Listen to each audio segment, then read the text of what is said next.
ನಮಸ್ತೆ ಆತ್ಮೀಯರೇ, ನಿಮ್ಮೆಲ್ಲರ ಹಿತೈಷಿ ಆಧ್ಯಾತ್ಮಿಕ ಚಿಂತಕ, ಶಿಕ್ಷಕ, ಚಿತ್ತಚೇತನ ವಾರಕ್ಕೊಂದು ವಿಚಾರ ಸತ್ಸಂಗ ಕಾರ್ಯಕ್ರಮಕ್ಕೆ ತಮ್ಮೆಲ್ಲರಿಗೂ ಪ್ರೀತಿಯ ಸ್ವಾಗತ, ಸುಸ್ವಾಗತ.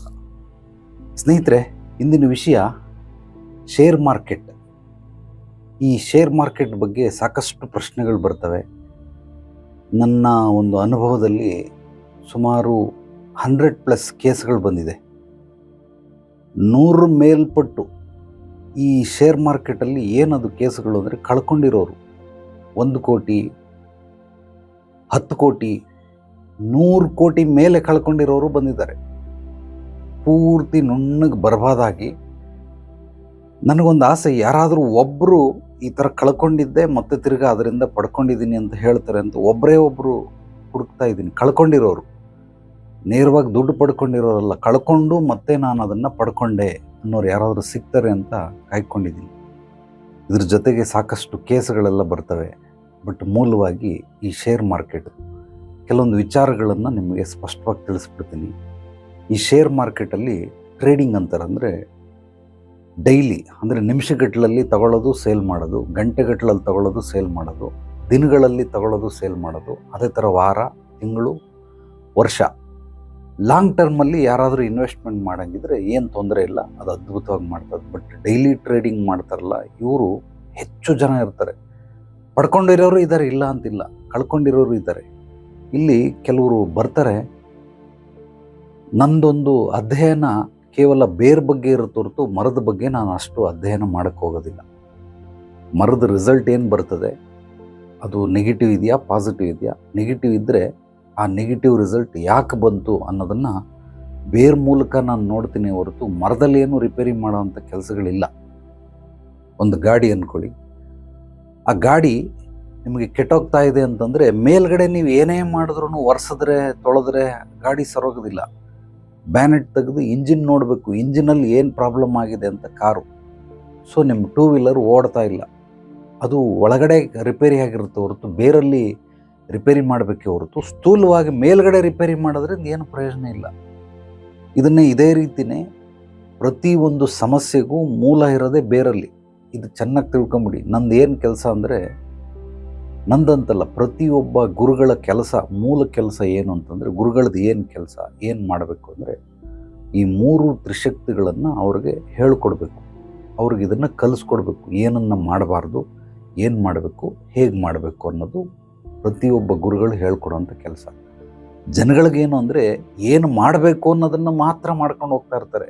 ಏನು ಮಾಡಬಾರ್ದು ಗೊತ್ತಿಲ್ಲ, ಹೇಗೆ ಮಾಡಬೇಕು ಅದು ಗೊತ್ತಿಲ್ಲ. ಇವನ್ ತಲೆಗೆ ಏನೋ ಬಂತು, ಅಪ್ಪ ಅಮ್ಮ ಹೇಳ್ಕೊಟ್ಟಿದ್ದು ಮಾಡ್ತಾನೆ, ಶಾಲಾ ಕಾಲೇಜಲ್ಲಿ ಹೇಳ್ಕೊಟ್ಟಿದ್ದು ಮಾಡ್ತಾನೆ, ಅಥವಾ ಸಮಾಜ ಹೇಳ್ಕೊಟ್ಟಿರೋದು ಮಾಡ್ತಾನೆ. ಇಲ್ಲ, ಇವನ್ ತಲೆಗೆ ಏನು ಬಂತು ಅದನ್ನು ಮಾತ್ರ ಮಾಡ್ತಾನೆ. ಏನು ಮಾಡಬಾರ್ದು ಗೊತ್ತಿಲ್ಲ, ಏನು ಮಾಡಬೇಕು ಅದು ಗೊತ್ತಿಲ್ಲ, ಹೇಗೆ ಮಾಡಬೇಕು ಅದು ಗೊತ್ತಿಲ್ಲ. ಆದ್ದರಿಂದ ಇದು 2 ವಿಚಾರಗಳನ್ನು ತಿಳ್ಕೊಂಡ್ರೆ ಮಾತ್ರ ನೀವು ಮಾಡೋದ್ರಲ್ಲಿ ಸಾರ್ಥಕತೆ ಇದೆ ಹೊರತು ಅದಿಲ್ಲದೆ ಹೋದರೆ ಖಂಡಿತವಾಗಲೂ ಯಾವುದೇ ರೀತಿ ನಿಮಗೆ ಲಾಭ ಬರೋದಿಲ್ಲ. 6ಕ್ಕೆ ಏರೋದಿಲ್ಲ, 3ಕ್ಕೆ ಇಳಿಯೋದಿಲ್ಲ.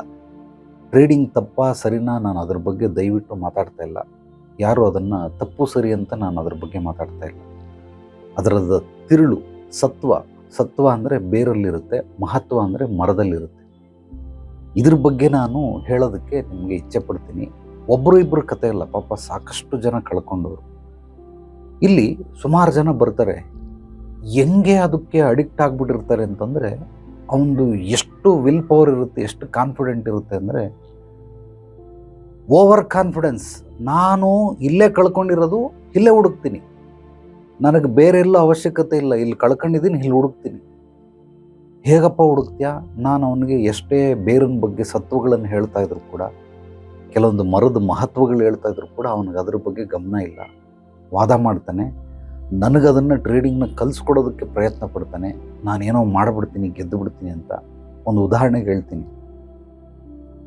ಈ ಜೂಜಾಡೋರು, ಕುದುರೆ ಬಾಲಕ್ಕೆ ಹಾಕೋ ಅಂಥವ್ರು, ಇಸ್ಪೀಟ್ ಆಡೋ ಅಂಥವ್ರು, ಈ ವೇಶ್ಯರ ಸವಾಸ ಮಾಡಿದವರು, ರಕ್ತ ಕಣ್ಣೀರು ಪಿಕ್ಚರ್ ನೋಡಿದಿರಲ್ಲ ಉಪೇಂದ್ರಂದು, ಆ ರೀತಿ ಅಂತಿಮ ಘಟ್ಟ ಏನಾಯಿತು. ಆದರೆ ಪ್ರತಿಯೊಬ್ಬರು ಏನು ಮಾಡ್ತಾರೆ, ಎಲ್ಲರಿಗೂ, ಇಡೀ ವಿಶ್ವದಲ್ಲಿ ನೀವು ಯಾರು ಬೇಕಾದ್ರೂ ನೋಡ್ಕೊಳ್ಳಿ, ಪ್ರತಿಯೊಬ್ಬರು ಮಾಡೋವಂಥ ಒಂದು ಅದ್ಭುತವಾದ ಕೆಲಸ ಏನು ಅಂದರೆ, ನಾನು ಅಲ್ಲಿ ಗೆದ್ದು ಬಿಡ್ತೀನಿ, ನನಗೇನು ಸಿಕ್ಕೇ ಬಿಡ್ತು, ಎಕ್ಸ್ಟ್ರಾರ್ಡಿನರಿ ರಿಸಲ್ಟ್ ಸಿಕ್ಬಿಡ್ತದೆ, ಪ್ರತಿಯೊಬ್ಬರು ನೀವು ಯಾರನ್ನೇ ನೋಡಿದ್ರು ಕೂಡ ಇದೇ ಇನ್ನೇನು ಆಗ್ಬಿಡ್ತು ಬಂದ್ಬಿಡ್ತು, ಇವೆಲ್ಲ ಮರೀಚಿಕೆ. ಈಗ ರಕ್ತ ಕಣ್ಣೀರಲ್ಲಿ ಪಾಪ ಅವನು ಹೆಂಗಿದ್ದ, ಹೊರದೇಶದಿಂದ ದುಡ್ಕೊಂಡು ಬಂದಿದ್ದ, ಅಂತಿಮದಲ್ಲಿ ಏನಾಯಿತು, ಕುಷ್ಠರೋಗ ಬಂದು ಭಿಕ್ಷೆ ಬೇಡ ಗತಿಗೆ ಬಂತು. ಈಗ ಅದನ್ನು ಅವನು ಎಲ್ಲಿ ಕಳ್ಕೊಂಡಿದ್ದಾನೆ ಅಲ್ಲೇ ಹುಡುಕ್ತೀನಿ ಅಂತ ಹೇಳಿದ್ನಲ್ಲ, ಈಗ ಅಲ್ಲಿ ವಾಪಸ್ ಬರೋಕ್ಕಾಗತ್ತಾ, ಹೋಗ್ಲಿ ಬಂತ ಇಲ್ಲ. ಸೊ ಇದೇ ರೀತಿ ಕೆಲವೊಂದು ಜೂಜಾಟದಲ್ಲಿ ಎಷ್ಟು ಕಳ್ಕೊಂಡಿದ್ದಾನೆ, 10 ಕೋಟಿ ಕಳ್ಕೊಂಡಿದ್ದಾನೆ ಒಬ್ಬ.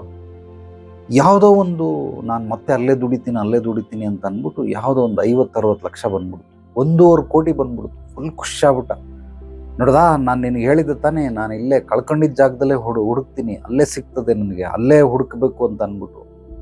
ಈಗ ಅವನು ಕಳ್ಕೊಂಡಿರೋದು 10 ಕೋಟಿ, ಪಡ್ಕೊಂಡಿರೋದು ಕೇವಲ 1.5 ಕೋಟಿ. 1.5 ಕೋಟಿಗೆ ಏನು ಅವನನ್ನು ಹಿಡಿಯೋಕ್ಕಾಗ್ತಾ ಇಲ್ಲ. ಪರವಾಗಿಲ್ಲ ಕಣೆಯ, ಏನೋ ದೇವ್ರು ಕಂಡುಬಿಟ್ಟ, 10 ಕೋಟಿ ಕಳ್ಕೊಂಡಿದ್ರು ಕೂಡ 1.5 ಕೋಟಿನಾದರೂ ಸಂಪಾದನೆ ಮಾಡಿದೆ, ಬಿಟ್ಟುಬಿಡಿ, ಇಲ್ಲಿಗೆ ನಿಲ್ಲಿಸ್ಬಿಡು ಅಂತೆ.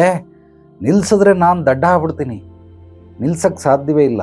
ಈಗ ಬಂದೈತೆ, ಇದನ್ನು ಮತ್ತೆ ತಿರ್ಗಾ ಇನ್ವೆಸ್ಟ್ ಮಾಡ್ತೀನಿ, 10 ಕೋಟಿಗೆ 20 ಕೋಟಿ ನಾನು ದುಡಿದು ಬಿಡ್ತೀನಿ. ಮತ್ತೆ ತಿರ್ಗಾ ಹೋದ, ಎಲ್ಲ ಹಾಕ್ತಾ ಕುದುರೆ ಜುಟ್ಟಿಗೆ, ಎಲ್ಲ ಪೂರ್ತಿ ಮುಗಿದೋಯ್ತು, ಅವನ ಜೀವನ ಮುಗಿದೋಯ್ತು. ಮತ್ತೆ ತಿರ್ಗಾ ಹೊರಗಡೆಯಿಂದನೂ ಸಾಲ ಮಾಡ್ದ, ಕೊನೆಗೆ ಕಟ್ಟಕ್ಕಾಗ್ದಿರ ನೇಣು ಹಾಕೊಂಡು ಸತ್ತ. ಈಗ ಇಂಥವ್ರ ಕತೆ ನಿಮ್ಗೆ ಎಷ್ಟು ಬೇಕು ಅಂದರೆ ನನ್ನ ಹತ್ರ ಸಾವಿರಾರು ಸಿಗ್ತವೆ. ಇಲ್ಲಿ ನನ್ನ ಹತ್ರ ಬಿಟ್ಬಿಡಿ, ಬೇರೆ ಯಾರ ಹತ್ರನಾದರೂ ಕೇಳಿ, ನಿಮ್ಮೂರಲ್ಲಿ ನಿಮ್ಮ ಸ್ನೇಹಿತರನ್ನೇ ಕೇಳ್ಕೊಳ್ಳಿ. ಬೇರೆ ನಿಮ್ಮ ರಿಲೇಟಿವ್ಸು ಅಥವಾ ಸ್ನೇಹಿತರು ಇರ್ತಾರೆ, ಕೆಲವ್ರು ಹೇಳಲ್ಲ, ನೀವು ಬಾಯಿ ಬಿಟ್ಟು ಸ್ವಲ್ಪ ಕ್ಲೋಸ್ ಆಗಿದ್ರೆ ಹೇಳ್ತಾರೆ. ಇವ್ರಿಗೇನು ಕಾನ್ಫಿಡೆಂಟ್ ಅಂದರೆ ಕಳ್ಕೊಂಬಿಟ್ಟಿರ್ತಾರೆ, ಪಡ್ಕೊಂಬಿಡ್ತೀನಿ, ಕಳ್ಕೊಂಡಿರೋದೆಷ್ಟು ಆನೆ ಗಾತ್ರ, ಪಡ್ಕೊಂಬಿಡ್ತೀನಿ ಅನ್ನೋ ಕಾನ್ಫಿಡೆಂಟ್ ಇದೆಯಲ್ಲ, ಅದು ಬ್ರಹ್ಮಾಂಡನೇ ಪಡ್ಕೊಂಬಿಡ್ತೀನಿ ಅಂತ ಇವ್ರಿಗೆ ಒಂದು ಹುಚ್ಚತನ, ಒಂದು ಭ್ರಮೆ ಲೋಕದಲ್ಲಿ ಬದುಕ್ತಾ ಇರ್ತಾರೆ. ಅವ್ರಿಗೊಂಥರ ಮಾಯಾಲೋಕ, ಅಂದರೆ ಅದೊಂಥರ ನಶೆ. ಇದು ಈ ಡ್ರಗ್ಸ್ ತಗೊಳ್ತಾರಲ್ಲ, ಇದಕ್ಕಿಂತನೂ ಹೆಚ್ಚು ಅಪಾಯಕಾರಿ ಈ ಶೇರ್ ಮಾರ್ಕೆಟ್. ಏನು ಒಬ್ಬೊಬ್ರದ್ದು ಕೇಳಿದ್ರೆ ಅಯ್ಯೋ ದೇವರೇ, ಕೋಟಿಲೇ ಮಾತಾಡ್ತಾರೆ ಹೊರತು ಯಾರು ಒಂದು 100 ರೂಪಾಯಿ ಕಳ್ಕೊಂಡೆ, 1000 ರೂಪಾಯಿ ಕಳ್ಕೊಂಡೆ, 1,00,000 ರೂಪಾಯಿ ಕಳ್ಕೊಂಡೆ ಇಲ್ಲ. ಎಲ್ಲ ಕೋಟಿನೇ ಗಂಟು, ಬರೀ ದೊಡ್ಡ ಗಂಟುಗಳನ್ನೇ ಕಳ್ಕೊಂಡವ್ರು ಹೊರತು ಚಿಕ್ಕದು ಏನು ಮಾತಾಡೋದೇ ಇಲ್ಲ. ಅವ್ರಿಗೆ ಇಲ್ಲಿ ನಮಗೆ 3 ಲಾಗಳಿದ್ದಾವೆ, ನೇಚರ್ ಮೇಡ್ ಲಾ, ಮ್ಯಾನ್ ಮೇಡ್ ಲಾ, ಗಾಡ್ ಮೇಡ್ ಲಾ ಅಂತ. ಈ ಗಾಡ್ ಮೇಡ್ ಲಾಗೆ ತಲೆ ಇಲ್ಲ, ಬುಡ ಇಲ್ಲ. ಅವನಿಗೆ ಏನೇನು ಇಷ್ಟ ಬಂತು ಅದನ್ನೆಲ್ಲ ಮಾಡ್ತಾನೆ. ಸರಿ ತಪ್ಪು ಅಂತ ಅನಿಸ್ತಾನೆ, ತಪ್ಪು ಸರಿ ಅನಿಸುತ್ತೆ, ಕೆಟ್ಟದ್ದು ಒಳ್ಳೇದಾಗುತ್ತೆ, ಒಳ್ಳೇದು ಕೆಟ್ಟದಾಗುತ್ತೆ. ಎಲ್ಲ ರೀತಿಯಲ್ಲೂ ಕೂಡ ಇದು ಏರುಪೇರು ಆಗ್ತಾನೆ ಇರುತ್ತೆ. ಬಟ್ ನೇಚರ್ ಮೇಡ್ ಲಾ ಆ ಥರ ಇಲ್ಲ. ನೇಚರ್ ಮೇಡ್ ಲಾ ಮೀನ್ಸ್ ಕೆಲವೊಂದು ನೈಸರ್ಗಿಕವಾದ ನಿಯಮಗಳು. ಇದನ್ನು ಹಿರಿಯರು ಹಾಸಿಗೆ ಇದ್ದಷ್ಟು ಕಾಲು ಚಾಚು ಅಂತ ಹೇಳಿದ್ದಾರೆ. ಆದರೆ ನಾವು ಆ ರೀತಿ ಮಾಡೋದಿಲ್ಲ. ಯಾರೋ ಮನುಷ್ಯ ಅಲ್ಲ ಹಾಸಿಗೆ ಇದ್ದಷ್ಟು ಕಾಲು ಚಾಚು ಅಂತ ಹೇಳಿದ್ರು. ನಿಸರ್ಗ ಪ್ರತಿಯೊಂದು ರಿಸಲ್ಟ್ಗೆ, ಪ್ರತಿಯೊಂದು ಕೆಲಸಕ್ಕೆ ಅದು ಬೆಲೆ ಫಿಕ್ಸ್ ಮಾಡೋದು ನಾವಲ್ಲ, ಮನುಷ್ಯ ಅಲ್ಲ. ಮನುಷ್ಯ ಫಿಕ್ಸ್ ಮಾಡೋ ಬೆಲೆ ಯಾವುದಕ್ಕೂ ಇಲ್ಲಿ ಉಪಯೋಗ ಇಲ್ಲ. ಈ ಬೆಲೆ ಬೇರೆ, ಬೆಲೆ ಮತ್ತು ಮೌಲ್ಯ. ನನ್ನ ವಿಡಿಯೋಗಳಿದ್ದಾವೆ, ಅದನ್ನು ನೋಡಿ ನಿಮಗೆ ಗೊತ್ತಾಗುತ್ತೆ. ಬೆಲೆ ಮತ್ತು ಮೌಲ್ಯ ಅದು ಪೂರ್ತಿಯಾಗಿ ಎಕ್ಸ್ಪ್ಲೈನ್ ಮಾಡಿದ್ದೀನಿ, ಸಂಕ್ಷಿಪ್ತವಾಗಿ ಹೇಳಿದ್ದೀನಿ. ಅದನ್ನು ನೋಡಿ ತಪ್ಪದೇನೆ ಇದೇ ಚಾನಲಲ್ಲಿರುತ್ತೆ. ನಂದು 2 ಚಾನಲಲ್ಲಿದೆ. ಆ 2 ಚಾನಲಲ್ಲಿ ನೀವು ನೋಡಬಹುದು. ವಾರಕ್ಕೊಂದು ವಿಚಾರ ಸುಬೋಧಿನಿ ಅಂತ, ಇನ್ನೊಂದು ನಿಮಗೆ ಜ್ಞಾನಗುರು ಸುಬೋಧಿನಿ ಅಂತ. ಈ 2 ಚಾನಲ್ಗಳಲ್ಲಿ ವಾರಕ್ಕೊಂದು ವಿಚಾರಗಳ ಎಲ್ಲವನ್ನು ಹಾಕಿದ್ದೀನಿ. 2 ಡಿಸ್ಕ್ರಿಪ್ಷನ್ನಲ್ಲಿ ಲಿಂಕನ್ನು ಕೊಟ್ಟಿರ್ತೀನಿ. ಸಬ್ಸ್ಕ್ರೈಬ್ ಮಾಡಿ, ಲೈಕ್ ಮಾಡಿ, ಕಮೆಂಟ್ ಮಾಡಿ. ನಿಮ್ಮ ಅನಿಸಿಕೆ ಅಭಿಪ್ರಾಯಗಳನ್ನು ನಿಮ್ಮೆಲ್ಲ ಆತ್ಮೀಯರಿಗೆ, ಪ್ರೀತಿ ಪಾತ್ರರೊಂದಿಗೆ ತಪ್ಪದೆ ಶೇರ್ ಮಾಡಿ. ಜ್ಞಾನ ಹಂಚೋದ್ರಿಂದ ಬೆಳೆಯುತ್ತೆ. ಇದೆಲ್ಲವನ್ನ ನೀವು ಆ ಬೆಲೆ ಮತ್ತು ಮೌಲ್ಯ ಅಂದರೆ, ಉದಾಹರಣೆಗೆ ಒಂದು ಪೆನ್ನು. ಈ ಪೆನ್ನಲ್ಲಿ 10 ರೂಪಾಯಿ ಅಷ್ಟೇ ಇದು ಪೆನ್ನು. ಇದರಲ್ಲಿ ಒಂದು ಕತೆ ಬರೆದಿರ್ತೀನಿ. ಆ ಕತೆ 1000 ಮುದ್ರಣ ಆಯಿತು, 5,000 ಮುದ್ರಣಗಳು ಕಂಡು, 1,00,000 ಮುದ್ರಣ ಕಂಡರು, ಕೊನೆಗೆ 10 ಲಕ್ಷ ಪ್ರಿಂಟ್ ಆದವು. ಬರೆದಿರೋದು, ಖರ್ಚು ಮಾಡಿರೋದು ಒಂದೇ 10 ರೂಪಾಯಿ, ಬಟ್ ಅದರಿಂದ ದುಡಿದಿರೋದು 1 ಕೋಟಿ.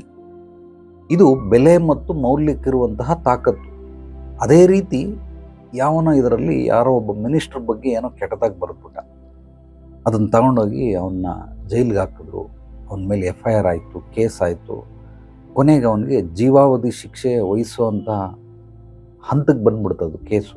ಅದನ್ನು ಬಿಡಿಸ್ಕೊಳ್ಬೇಕಾದ್ರೆ ಇವನು ಈಗ ಅವ್ರು ಕೇಳೋವಂಥದ್ದಕ್ಕೆ ಕೊಟ್ಟರೆ ಇವನನ್ನು ಬಿಡ್ತಾರೆ. 3 ಕೋಟಿ ರೂಪಾಯಿ ಆಸ್ತಿ ಪಾಸ್ತಿ ಎಲ್ಲ ಮಾರಿ 3 ಕೋಟಿ ರೂಪಾಯಿ ಕೊಟ್ಟು ಬಿಡಿಸ್ಕೊಂಬಂದ. ಅಂದರೆ ಒಂದೇ ಒಂದು 10 ರೂಪಾಯಿ ಪೆನ್ನು ₹1 ಕೋಟಿ ದುಡಿಯೋ ಥರ ಮಾಡ್ತು. ಪಾಸಿಟಿವೇ ₹10 ಪೆನ್ನು ನೆಗೆಟಿವ್ ಖರ್ಚಾಗೋ ಥರ ಮಾಡ್ತು. ಇದಕ್ಕೆ ಬೆಲೆ ಮತ್ತು ಮೌಲ್ಯ ಅಂತಾರೆ. ಇವೆಲ್ಲವನ್ನ ನೀವು ತಿಳ್ಕೊಳ್ಬೇಕೇ ಹೊರತು, ನಾನು ನಮ್ಮ ಗುರುಗಳು ಹೇಳ್ಕೊಟ್ಟಿರೋದು ಒಂದೇ, ದೈಹಿಕವಾಗಿ ಶ್ರಮ ಪಡಬೇಕು ಮನುಷ್ಯ. ಉದ್ಯೋಗಂ ಪುರುಷ ಲಕ್ಷಣಂ ಅಂತಾರೆ. ಆ ರೀತಿ ಪ್ರತಿಯೊಬ್ಬರು ಅಷ್ಟೇ, ನಾವು ಏನೇನು ಮಾಡ್ತೀರಿ ಇದನ್ನು ಮಾಡಿದ್ರೆ ಮಾತ್ರನೇ ನಮಗೆ ಬರ್ತದೆ ಹೊರತು ಸುಮ್ಮನೆ ಭ್ರಮೆಲೆಲ್ಲ ಮಾಡೋದಿಲ್ಲ. ಈ ಶೇರ್ ಮಾರ್ಕೆಟಲ್ಲಿ ಒಂದು ಉದಾಹರಣೆ ನಿಮಗೆ ಹೇಳ್ತೀನಿ. ಇದು ಸಾಕಷ್ಟು ಜನ ಬಂದವರು ಎಲ್ರಿಗೂ ಹೇಳ್ತೀನಿ, ಬಟ್ ಅವರು ಕೇಳೋದಿಲ್ಲ. ಅದು ತಲೆಯಲ್ಲಿ ಸಗಣಿ ತುಂಬಿದರೆ ಖಂಡಿತವಾಗಿ ನಾನು ಏನೇ ಹೇಳೋ ವಿಚಾರಗಳನ್ನು ಅವ್ರು ಕೇಳೋದಿಲ್ಲ. ಅವ್ರದ್ದು ಒಂದೇ, ನಾನು ಇದರಿಂದ ಗೆದ್ದು ಬಿಡ್ತೀನಿ, ನಾನು ಇದರಿಂದ ಪಡ್ಕೊಂಬಿಡ್ತೀನಿ. ಇದು ಏನು ಅಂತಂದರೆ, ಒಂದು 10 ಲಕ್ಷ ನೋಟ್ಗಳನ್ನ ಪ್ರಿಂಟ್ ಮಾಡಿದ್ದಾರೆ ಅಂತ ಇಟ್ಕೊಳ್ಳಿ. RBI ₹500 ನೋಟು ಒಂದು 10 ಲಕ್ಷ ಪ್ರಿಂಟ್ ಮಾಡಿದ್ದಾರೆ. ಈ 10 ಲಕ್ಷ ಪ್ರಿಂಟ್ ಮಾಡಿ ಎಕ್ಸ್ಟ್ರಾ ನೋಟ್ ಇಲ್ಲ, ಇಲ್ಲಿ ಇರೋದು ಎಷ್ಟು 10 ಲಕ್ಷ ನೋಟುಗಳು. ಈ 10 ಲಕ್ಷ ನೋಟುಗಳು ಇಡೀ ಭಾರತದಾದ್ಯಂತ 20% ಶ್ರೀಮಂತರ ಹತ್ರ ಇರ್ತದೆ. 20% ಜನಗಳು ಶ್ರೀಮಂತರ ಹತ್ರ ಇರ್ತದೆ. ಇನ್ನು 20% ನೋಟುಗಳೇನಿದೆ ಇದು ಪಬ್ಲಿಕಲ್ಲಿ 80% ಹತ್ರ ಇರ್ತದೆ. ಈಗ ಪಬ್ಲಿಕ್ಗೆ ದುಡ್ಡು ಬೇಕು ಅಂತಂದರೆ ಶ್ರೀಮಂತರಿಂದ ನಾವು ತಗೊಳ್ಬೇಕು. ಇದು ಎಕ್ಸ್ಟ್ರಾ ದುಡ್ಡು ಇಲ್ಲರಕ್ಕೆ ಸಾಧ್ಯವೇ ಇಲ್ಲ. ಇವನ ಹತ್ರ ಇರೋದು ಅವನ ಹತ್ರ ಹೋಗ್ತದೆ, ಅವನ ಹತ್ರ ಇರೋದು ಮತ್ತೊಬ್ಬನ ಹತ್ರ ಹೋಗ್ತದೆ, ಹಿಂಗೆ ರೊಟೇಷನ್ ಆಗ್ತಾ ಇರ್ತದೆ ಹೊರತು. ಈಗ ನನ್ನ ಹತ್ರ ಒಂದು ₹10 ಲಕ್ಷ ಇತ್ತು, ನಾನು ಎಲ್ಲ ಹೋಗಿ ಶೇರ್ ಮಾರ್ಕೆಟಲ್ಲಿ ಕಳ್ಕೊಂಬಿಟ್ಟೆ, ₹8 ಲಕ್ಷ ಹೋಗ್ಬಿಡ್ತು. ಈಗ ನನ್ನ ಹತ್ರ ಬರೀ $2 ಲಕ್ಷ ಇದೆ. ಈಗ ಕಳ್ಕೊಂಡಲ್ಲ, ಅದು 4 ಜನದ ಹತ್ರ ಮತ್ತೆ ಹೋಗಿ ಸೇರ್ಕೊಂಡಿರುತ್ತೆ, ಇಲ್ಲಾಂದ್ರೆ ಒಬ್ಬರ ಹತ್ರನೇ ಸೇರ್ಕೊಂಡಿರುತ್ತೆ, ಇಲ್ಲ ಇಬ್ಬರ ಹತ್ರ ಸೇರ್ಕೊಂಡಿರುತ್ತೆ. ನಾನಿಲ್ಲಿ 8 ಲಕ್ಷ ಕಳ್ಕೊಂಡೆ, ಇನ್ನೊಬ್ಬನಿಗೆ 8 ಲಕ್ಷ ಲಾಭ ಬಂತು. ವೆರಿ ಸಿಂಪಲ್ ಲಾಜಿಕ್, ಇಲ್ಲಿ ತಿಳ್ಕೊಂಬಿಡಿ. ಈತನ ಕೇಳಿದ್ರೆ ಇಲ್ಲ ಅದು ಮೋಸ ಅಲ್ಲ, ಅದು ವ್ಯಾಪಾರ ಅಲ್ಲ, ಅದು ಯಾವುದೇ ರೀತಿ ನಿಮ್ಮ ಲೆಕ್ಕಾಚಾರದಲ್ಲಿ ನಡೆಯೋದಿಲ್ಲ. ಇದೆಲ್ಲವೂ ಶೇರ್ ಮಾರ್ಕೆಟಿಂದನೇ ನಮ್ಮ ಪ್ರಪಂಚ ನಡೀತಾ ಇರೋದು. ಶೇರ್ ಮಾರ್ಕೆಟ್ ಏನಾದರೂ ಬಿದ್ದೋಗ್ಬಿಟ್ರೆ ಹಂಗಾಗುತ್ತೆ ಹಿಂಗಾಗುತ್ತೆ ಅಂತ ಮತ್ತೆ ತಿರ್ಗಾ ಅವನು ಮರದ ಬಗ್ಗೆ ಮಾತಾಡ್ತಾವನು. ನಾನು ಮಾತಾಡ್ತಾ ಇರೋದು ಬೇರಿನ ಬಗ್ಗೆ. ನೀವು ಚೆನ್ನಾಗಿ ತಿಳ್ಕೊಳ್ಳಿ, ಇಲ್ಲಿ ಸ್ಥೂಲ ಜಗತ್ತು, ಸೂಕ್ಷ್ಮ ಜಗತ್ತು ಅಂತಿದೆ. ಸ್ಥೂಲ ಅಂದರೆ ಮರ, ಈ ಮರ ಸ್ಥೂಲ, ಸೂಕ್ಷ್ಮ ಅಂದರೆ ಬೇರು. ಎಲ್ಲರಿಗೂ ಮರಗಳು ಕಾಣಿಸುತ್ತೆ, ರಂಬೆ, ಕೊಂಬೆ, ಎಲೆ, ಹಣ್ಣು, ಹೂವು, ಕಾಯಿ ಎಲ್ಲವೂ ಕಾಣಿಸುತ್ತೆ, ಬಟ್ ಬೇರು ಕಾಣಿಸಲ್ಲ. ಬೇರನ್ನು ಯಾರೂ ನೋಡೋಕ್ಕೆ ಹೋಗೋದಿಲ್ಲ. ಇಡೀ ಜಗತ್ತಿನ ಆಟ ಇರೋದೇ, ಮನುಷ್ಯನ ಜೀವನದಲ್ಲಿ ಆಟ ಇರೋದೇ ಬೇರಲ್ಲಿ. ಮರದಲ್ಲಿ ಏನೂ ಇಲ್ಲ. ನಿಮಗೆ ಬೇರಿಲ್ಲ, ಬೇರನ್ನು ಒಂದು ಸಲ ಕಟ್ ಮಾಡಿಬಿಟ್ರೆ ಮುಗಿದೋಯ್ತು ಆಟ. ಮರನ ಬೇಕಾದ್ರೆ ಕಟ್ ಮಾಡಿ ಮತ್ತೆ ಚಿಗುರು ಹೊಡಿತದೆ, ಬಟ್ ಬೇರನ್ನು ಕಟ್ ಮಾಡಿದ್ರೆ ಚಿಗುರು ಹೊಡೆಯಲ್ಲ. ಅಂದರೆ ಎಲ್ಲವೂ ಸೂಕ್ಷ್ಮದಲ್ಲೇ ಇರೋದು. 3 ತ್ರಿಶಕ್ತಿಗಳನ್ನು ಪ್ರತಿಯೊಬ್ಬರು ಕಲ್ತ್ಕೊಳ್ಬೇಕು. ಬೇರೆ ಏನೋ ವಿದ್ಯೆ ಕಲಿಯೋದಲ್ಲ. ಏನು ಮಾಡಬಾರ್ದು, ಏನು ಮಾಡಬೇಕು, ಹೇಗೆ ಮಾಡಬೇಕು. ಏನು ಮಾಡಬಾರ್ದು ತಾಯಿ ಜಗನ್ಮಾತೆ, ಏನು ಮಾಡಬೇಕು ಸರಸ್ವತಿ, ಹೇಗೆ ಮಾಡಬೇಕು ಲಕ್ಷ್ಮಿ. ಈ 3ನ್ನ ಹೇಳ್ಕೊಡ್ತಾರೆ. ನಮ್ಗೆ ಅರ್ಥ ಆಗೋ ರೀತಿಯಲ್ಲಿ ಹೇಳಬೇಕು ಅಂದರೆ, ತಾಯಿ ಜಗನ್ಮಾತೆನೇ ಬೇರು. ಬೇರಿದ್ದರೆ ಮಾತ್ರನೇ ಮರ ಬರೋದು, ಮರ ಇದ್ದರೆ ಮಾತ್ರನೇ ಹಣ್ಣು ಬರೋದು, ಇಲ್ಲಾಂದರೆ ಹೂವು ಬರೋದು. ಮರ ಇಲ್ಲ, ಬೇರಿಲ್ಲ ಅಂತಂದರೆ ಹಣ್ಣು ತಗೊಂಡು ಏನು ಮಾಡ್ತೀರ? ಹಣ್ಣೇನು ಅಂದರೆ ಲಕ್ಷ್ಮಿ. ಆ ಹಣ್ಣು ಬೇಕು, ನಾವು ತಿನ್ನಬೇಕು, ಹೊಟ್ಟೆ ತುಂಬ ಊಟ ಮಾಡಬೇಕು, ಮಲಗಬೇಕು, ಜೀವಿಸಬೇಕು ಅಂದರೆ ಹಣ್ಣು ಬೇಕೇ ಬೇಕು. ಹಣ್ಣು ಹೇಗೆ ಬರ್ತದೆ? ಮರದಿಂದ ಬರ್ತದೆ. ಮರ ಹೇಗೆ ಬರ್ತದೆ? ಬೇರಿಂದ ಬರ್ತದೆ. ನಾನು ಹೆಚ್ಚಾಗಿ ಗಮನ ಕೊಡುವಂಥದ್ದು ಬೇರ್ ಬಗ್ಗೆ. ಇಲ್ಲಿ ಸುಮಾರು 22,000 ಸಮಸ್ಯೆಗಳಿಗೆ ಪರಿಹಾರಗಳನ್ನು ಕೊಟ್ಟಿದ್ದೀನಿ. ವರ್ಷಕ್ಕೆ 1,000 ಅಂತ ಅಂದ್ಕೊಂಡ್ರು ಕೂಡ ಏನೇನೋ ವಿಚಿತ್ರವಾಗಿರೋ ಸಮಸ್ಯೆಗಳು. ಒಬ್ಬೊಬ್ರದ್ದು ಒಂದೊಂದು ಥರ, ಒಬ್ರಿಗೊಬ್ರಿಗೆ ಹೋಲಿಕೆ ಇಲ್ಲ. ಸಬ್ಜೆಕ್ಟ್ಗಳು ಹೋಲಿಕೆ ಆಗ್ತವೆ, ಬಟ್ ಸಮಸ್ಯೆಗಳು ಹೋಲಿಕೆ ಆಗೋದಿಲ್ಲ. ಇದೆಲ್ಲವೂ ಕೂಡ ಬೇರೆ ಬೇರೆ ರೀತಿ ನಡೀತಾನೆ ಇರುತ್ತೆ. ಆದ್ದರಿಂದ ಮನುಷ್ಯ ಇದನ್ನು ಅರ್ಥ ಮಾಡ್ಕೊಳ್ಬೇಕು. ಆದರೆ ಕೆಲವರೆಲ್ಲ ವಾದ ಮಾಡ್ತಾರೆ, ಇದು ಒಳ್ಳೆಯದಲ್ಲ, ಅವನಿಗೆ ಅದರಲ್ಲಿ ನಾನು ಬೇರೆ ಬಗ್ಗೆ ಮಾತಾಡ್ತಾ ಇದ್ರೆ ಅವನು ಮರದ ಬಗ್ಗೆ ಮಾತಾಡ್ತಾನೆ, ಹಿಂಗೆ ಆಗ್ಬಿಡ್ತದೆ, ಹಿಂಗೆ ಆಗ್ಬಿಡ್ತದೆ. ವೆರಿ ಸಿಂಪಲ್ಲಾಗಿ ಬಂದವ್ರಿಗೆ ಕೇಳ್ತೀನಿ, ಅದೆಲ್ಲ ಬಿಡಯ, ಎಷ್ಟೇ ಕಳ್ಕೊಂಡಿದ್ದೀನಿ, ನಾನೊಂದು 7-8 ಕೋಟಿ ಕಳ್ಕೊಂಡಿದ್ದೀನಿ ಗುರುಗಳು, ಭಾಳ ಸಂತೋಷ. ಇದು ಎಷ್ಟು ವರ್ಷದ ದುಡ್ಡಪ್ಪ, ನೀನು ತಿಂಗಳಿಗೆ ಎಷ್ಟೇ ಸಂಪಾದನೆ ಮಾಡ್ತೀಯ? ನಾನೊಂದು 4-5 ಲಕ್ಷ ಸಂಪಾದನೆ ಮಾಡ್ತೀನಿ. ತಿಂಗಳಿಗೆ 4-5 ಲಕ್ಷ ಅಂದರೆ ಒಂದು ವರ್ಷಕ್ಕೆ ಒಂದು 50 ಲಕ್ಷ. 50 ಲಕ್ಷದಲ್ಲಿ ಖರ್ಚು ವೆಚ್ಚಗಳು ಇರಲಿಲ್ಲ ಅಂದ್ಕೊಳ್ಳಿ. ಒಂದು 30 ಲಕ್ಷ ರೂಪಾಯಿ ದುಡಿತಾನೆ ಅಂದ್ಕೊಳ್ಳಿ. 3 ವರ್ಷ ಬೇಕು 1 ಕೋಟಿ ದುಡಿಯೋಕೆ. ಅವನು 3 ವರ್ಷ ಅಂಥದ್ರಲ್ಲಿ 7-8 ಕೋಟಿ ಕಳ್ಕೊಂಡಿದ್ದೀನಿ ಅಂತ ಹೇಳ್ತಾನೆ. 3 3 9 3 10 30 ಅಂತ ತಿಳ್ಕೊಳ್ಳಿ. 30 ವರ್ಷ ಬೇಕು ಅವನು ಈಗ ಕಳ್ಕೊಂಡಿರೋ ದುಡ್ಡನ್ನು ದುಡಿಯೋಕ್ಕೆ. ವಯಸ್ಸೆಷ್ಟು ಅಂದರೆ ಆಲ್ರೆಡಿ 60 ಆಗ್ಬಿಟ್ಟಿದೆ. 60 ವರ್ಷ ಆಗಿ ಇನ್ನೂ 10 ವರ್ಷ ಅವನು 30 ವರ್ಷ ಬದುಕೇ ಇರಲ್ಲ. ಅವನು ಎಲ್ಲಿಂದ ದುಡಿತಾನೆ? ಆದರೆ ಅವ್ನು ಕಾನ್ಫಿಡೆಂಟ್ ಏನು, ನಾನು ಗೆದ್ದು ಬಿಡ್ತೀನಿ, ಹಾಕ್ಬಿಡ್ತೀನಿ, ಯಾರಾದರೂ ನಂಗೆ ಒಂದು 50 ಲಕ್ಷ ಕೊಟ್ಬಿಟ್ರೆ, 1 ಕೋಟಿ ಕೊಟ್ಬಿಟ್ರೆ ನಾನು ಮತ್ತೆ ಹಾಕ್ಬಿಟ್ಟು ಕಳ್ಕೊಂಡಿರೋದನ್ನೆಲ್ಲ ಪಡ್ಕೊಂಬಿಡ್ತೀನಿ ಅಂತ. ಇದು ಭ್ರಮೆ. ಅವನು ಏನು ಹೇಳ್ತಾನೆ ಅಂದರೆ, ಕಳ್ಕೊಂಡಿರೋರು ಎಲ್ಲಿ ಕಳ್ಕೊಂಡಿದ್ದೀನಿ ಅಲ್ಲೇ ಹುಡುಕ್ಬೇಕು ಅಂತ. ಬಟ್ ನಾನು ಸಾಲ್ವ್ ಮಾಡಿರೋವಂಥದ್ದು ರೀತಿನ ಕೆಲವೊಂದನ್ನು ಬಿಟ್ಬಿಡ್ಬೇಕು. ಕೈಯಲ್ಲಿ ಹಿಂಗೆ ಹಿಡ್ಕೊಂಡಿರ್ತೀರಿ, ನೀವು ಸಾಯೋವರೆಗೂ ಮುಂದಿನ ಜನ್ಮಕ್ಕೂ ಹಿಂಗೆ ಹಿಡ್ಕೊಂಡಿರ್ತೀರಿ. 10 ಜನ್ಮ 100 ಜನ್ಮ ಹುಟ್ಟು ಬನ್ನಿ ಹಿಂಗೆ ಹಿಡ್ಕೊಂಡಿರ್ತೀರಿ. ಬಿಟ್ಬಿಡ್ಬೇಕು. ಬಿಟ್ಬಿಟ್ರೆ ನಿಮ್ಮ ಸಮಸ್ಯೆಗಳು ಬಗೆಹರಿತವೆ. ಬಗೆಹರಿಲಿಲ್ಲ ಅಂದರೂ ಅಲ್ಲಿಗೆ ನಿಂತ್ಕೊಂಡ್ಬಿಡ್ತವೆ, ಬೆಳೆಯಲ್ಲ ಅದು. ಆದರೆ ಕೆಲವರು ಬಿಡಕ್ಕೆ ರೆಡಿ ಇಲ್ಲ, ಗಟ್ಟಿಗೆ ಹಿಡ್ಕೊಂಡಿರ್ತಾನೆ. ಗಟ್ಟಿಗೆ ಹೆಂಗೆ ಅಂದರೆ ಜಿಗಣೆನಾದರೂ ಬಿಡಿಸ್ಬಿಡ್ಬೋದು, ಆದರೆ ಈ ನನ್ನ ಮಕ್ಕಳನ್ನು ಬಿಡಿಸೋದು ಭಾಳ ಕಷ್ಟ. ಗಟ್ಟಿಗೆ ಹಿಡ್ಕೊಂಬಿಟ್ಟಿರ್ತಾನೆ. ಮನೆ ಮಾರ್ಬಿಟ್ಟ, ಸೈಟ್ ಮಾರ್ಬಿಟ್ಟ, ಕಾರ್ ಮಾರ್ಬಿಟ್ಟ, ಫ್ಯಾಕ್ಟ್ರಿ ಮಾಡಿಬಿಟ್ಟ. ಹೆಂಡತಿಗೆ ಗೊತ್ತಿಲ್ದಂಗೆ ಎಂತೆಂಥ ಕುತಂತ್ರಿಗಳು ಬರ್ತಾರೆ ಇಲ್ಲಿ ಅಂತಂದರೆ, ಈ ಶೇರ್ ಮಾರ್ಕೆಟಲ್ಲಿ ಕಳ್ಕೊಂಡಿರೋರು ಹೆಂಡತಿಗೆ ಲೋನ್ ಬರ್ಸ್ತೀನಿ, ನಾನು ಮನೆಗೆ ಲೋನ್ ತಗೋತಾ ಇದ್ದೀನಿ ಅಂತ ಹೆಂಡತಿ ಕೈಲಿ ಸೈನ್ ಹಾಕ್ಬಿಟ್ಟು ಮನೆ ಮಾರ್ಬಿಟ್ಟವನು. ಮನೆ ಮಾರಿ ಒಂದು 6-7 ತಿಂಗಳಾಗೈತೆ. ಯಾರೋ ತಗೊಂಡವರು ಖಾಲಿ ಮಾಡ್ತೀರಾ ಇಲ್ಲ ಅಂತ ಬಂದು ಫೋರ್ಸ್ ಮಾಡಿದಾಗ ಅವಾಗ ಗೊತ್ತಾಯಿತು ಮಾರ್ಬಿಟ್ಟವನೇ ಅಂತ. ಮಾರ್ಬಿಟ್ಟು ದುಡ್ಡೇನು ಮಾಡವನೆ ಅಂದರೆ ಎಲ್ಲ ತಗೊಂಡೋಗಿ ಶೇರ್ ಮಾರ್ಕೆಟ್ಗೆ ಹಾಕ್ಬಿಟ್ಟವನು. ಅಂದರೆ ಬಂದ್ಬಿಡ್ತದೆ ಅಂತ. ಕೊನೆಗೆ ಹೆಂಡತಿ ಅವರ ಅಣ್ಣಂದಿರನ್ನೆಲ್ಲ ಕಾರಿಸಿ ವಾಡ್ದು ಬಡ್ದು ಅವ್ನಿಗೇನು ಅಂತ ನಿಜ ಬಾಯಿ ಬಿಡಿಸ್ದಾಗ ಹಿಂಗೆ ಹಾಕಿದ್ದೀನಿ ಅಂತ. ಎಲ್ಲಿವರೆಗೂ ನೀನು ದುಡ್ಡು ತಗೊಂಬಂದು ಮತ್ತೆ ತಿರ್ಗಿ ಅದೇ ಮನೆಗೆ ಕೊಡಿಸ್ತೀಯ ಅಲ್ಲಿವರೆಗೂ ಬರಬೇಡ ಅಂತ ಅಂದ್ಬಿಟ್ಟು ತಂಗಿನ ಮಕ್ಕಳನ್ನು ಕರ್ಕೊಂಡು ಹೋಗ್ಬಿಟ್ರು. ಈಗ ಅವಳು ಸೇಫ್ ಝೋನಲ್ಲಿ ಇದೆ. ನೀವೊಂದು ಬಿಕಾರಿ, ಅಯ್ಯೋ ಭಾರ ಕಳೀತು ಬಿಡು ಅಂತ ಅಂದ್ಬಿಟ್ಟು ಬಿಟ್ಟ. ಇನ್ನೊಂದಷ್ಟು ಯಾರೋ ಫ್ರೆಂಡ್ಸ್ ಹತ್ರ ಅವ್ರ ಹತ್ರ ಸಾಲ ಮಾಡ್ದ. ಸುಮಾರು 1-1.5 ಕೋಟಿ ಸಾಲ ಮಾಡ್ದ. ತಿರ್ಗಾ ಹಾಕ್ದ, ಎಲ್ಲ ಸುಟ್ಕೊಂಡ. ಈಗ ತಲೆ ಮರೆಸ್ಕೊಂಡು ಎಲ್ಲೋ ಓಡೋಗ್ಬಿಟ್ಟವನು. ಎಲ್ಲೋಗೋನು ಗೊತ್ತಿಲ್ಲ, ತಲೆ ಮರೆಸ್ಕೊಂಡು ಓಡೋಗವನು. ಇದು ಒಬ್ರಿಬ್ರು ಕತೆ ಅಲ್ಲ. ಇಲ್ಲಿ ನನ್ನ ಅನುಭವಗಳೇ ಹೇಳ್ಬೇಕು ಅಂದರೆ 100ಕ್ಕಿಂತ ಮೇಲ್ಪಟ್ಟಿದ್ದಾವೆ ಈ ರೀತಿ ಶೇರ್ ಮಾರ್ಕೆಟಲ್ಲಿ ದುಡ್ಡು ಕಳ್ಕೊಂಡವ್ರು. 100 ಕೋಟಿ ಕಳ್ಕೊಂಡವರು ಬಂದವ್ರೆ. 1 ಕೋಟಿಯಿಂದ 100 ಕೋಟಿ ಕಳ್ಕೊಂಡವ್ರು ಎಲ್ಲರೂ ಬಂದವ್ರೆ. ಹಿಂಗಿದೆ ಇದು. ಮತ್ತು ಇನ್ನೊಂದು ಅದೇನೋ ರೈಸ್ ಪುಲ್ಲಿಂಗ್ ಅಂತೆ, ಅದನ್ನು ಮಾಡಿ ನನಗದು ಆ ಮೂಲ ವ್ಯಕ್ತಿಗಳೇ ಒಂದು ಸಲ ಪರಿಹಾರ ಕೊಡಿ ಅಂತ ಬಂದಿದ್ರು.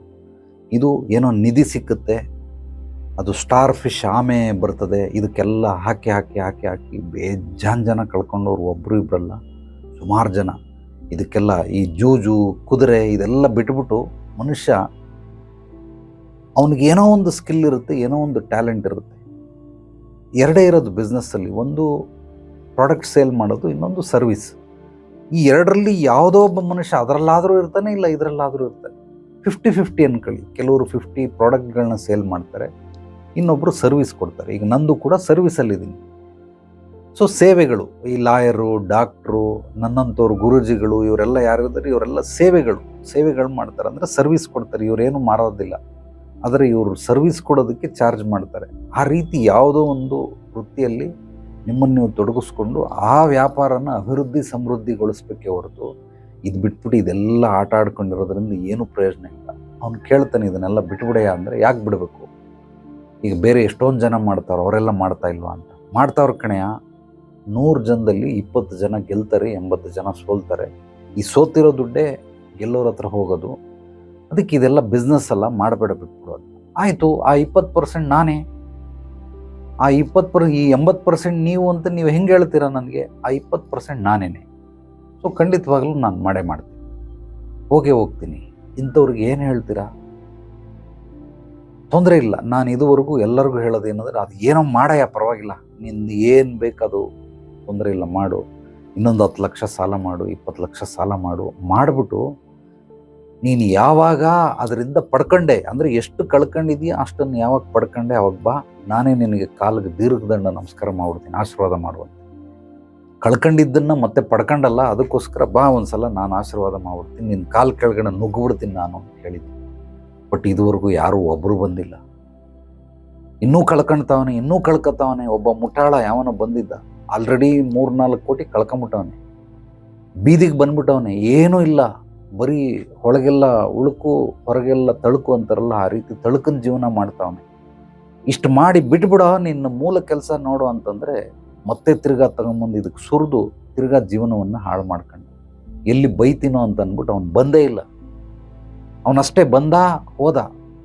ಕೆಲವ್ರಿಗೆಲ್ಲ ಇದು ಬುದ್ಧಿ ಬರೋದಿಲ್ಲ. ಅಂದರೆ ಈ ಕಾಡಲ್ಲಿ 4 ಥರ ಕುದುರೆಗಳಿರ್ತವೆ. ಒಂದು ಕುದುರೆ ಕರ್ಕೊಂಬಂದು ಒಂದು 10 ಏಟು ಹಾಕಿದ್ರೆ ಮಾತ್ರ ಹೇಳೋಕ್ಕೆ ಕೆಲಸ ಮಾಡ್ತದೆ, ಇಲ್ಲಾಂದರೆ ಮಾಡೋದಿಲ್ಲ.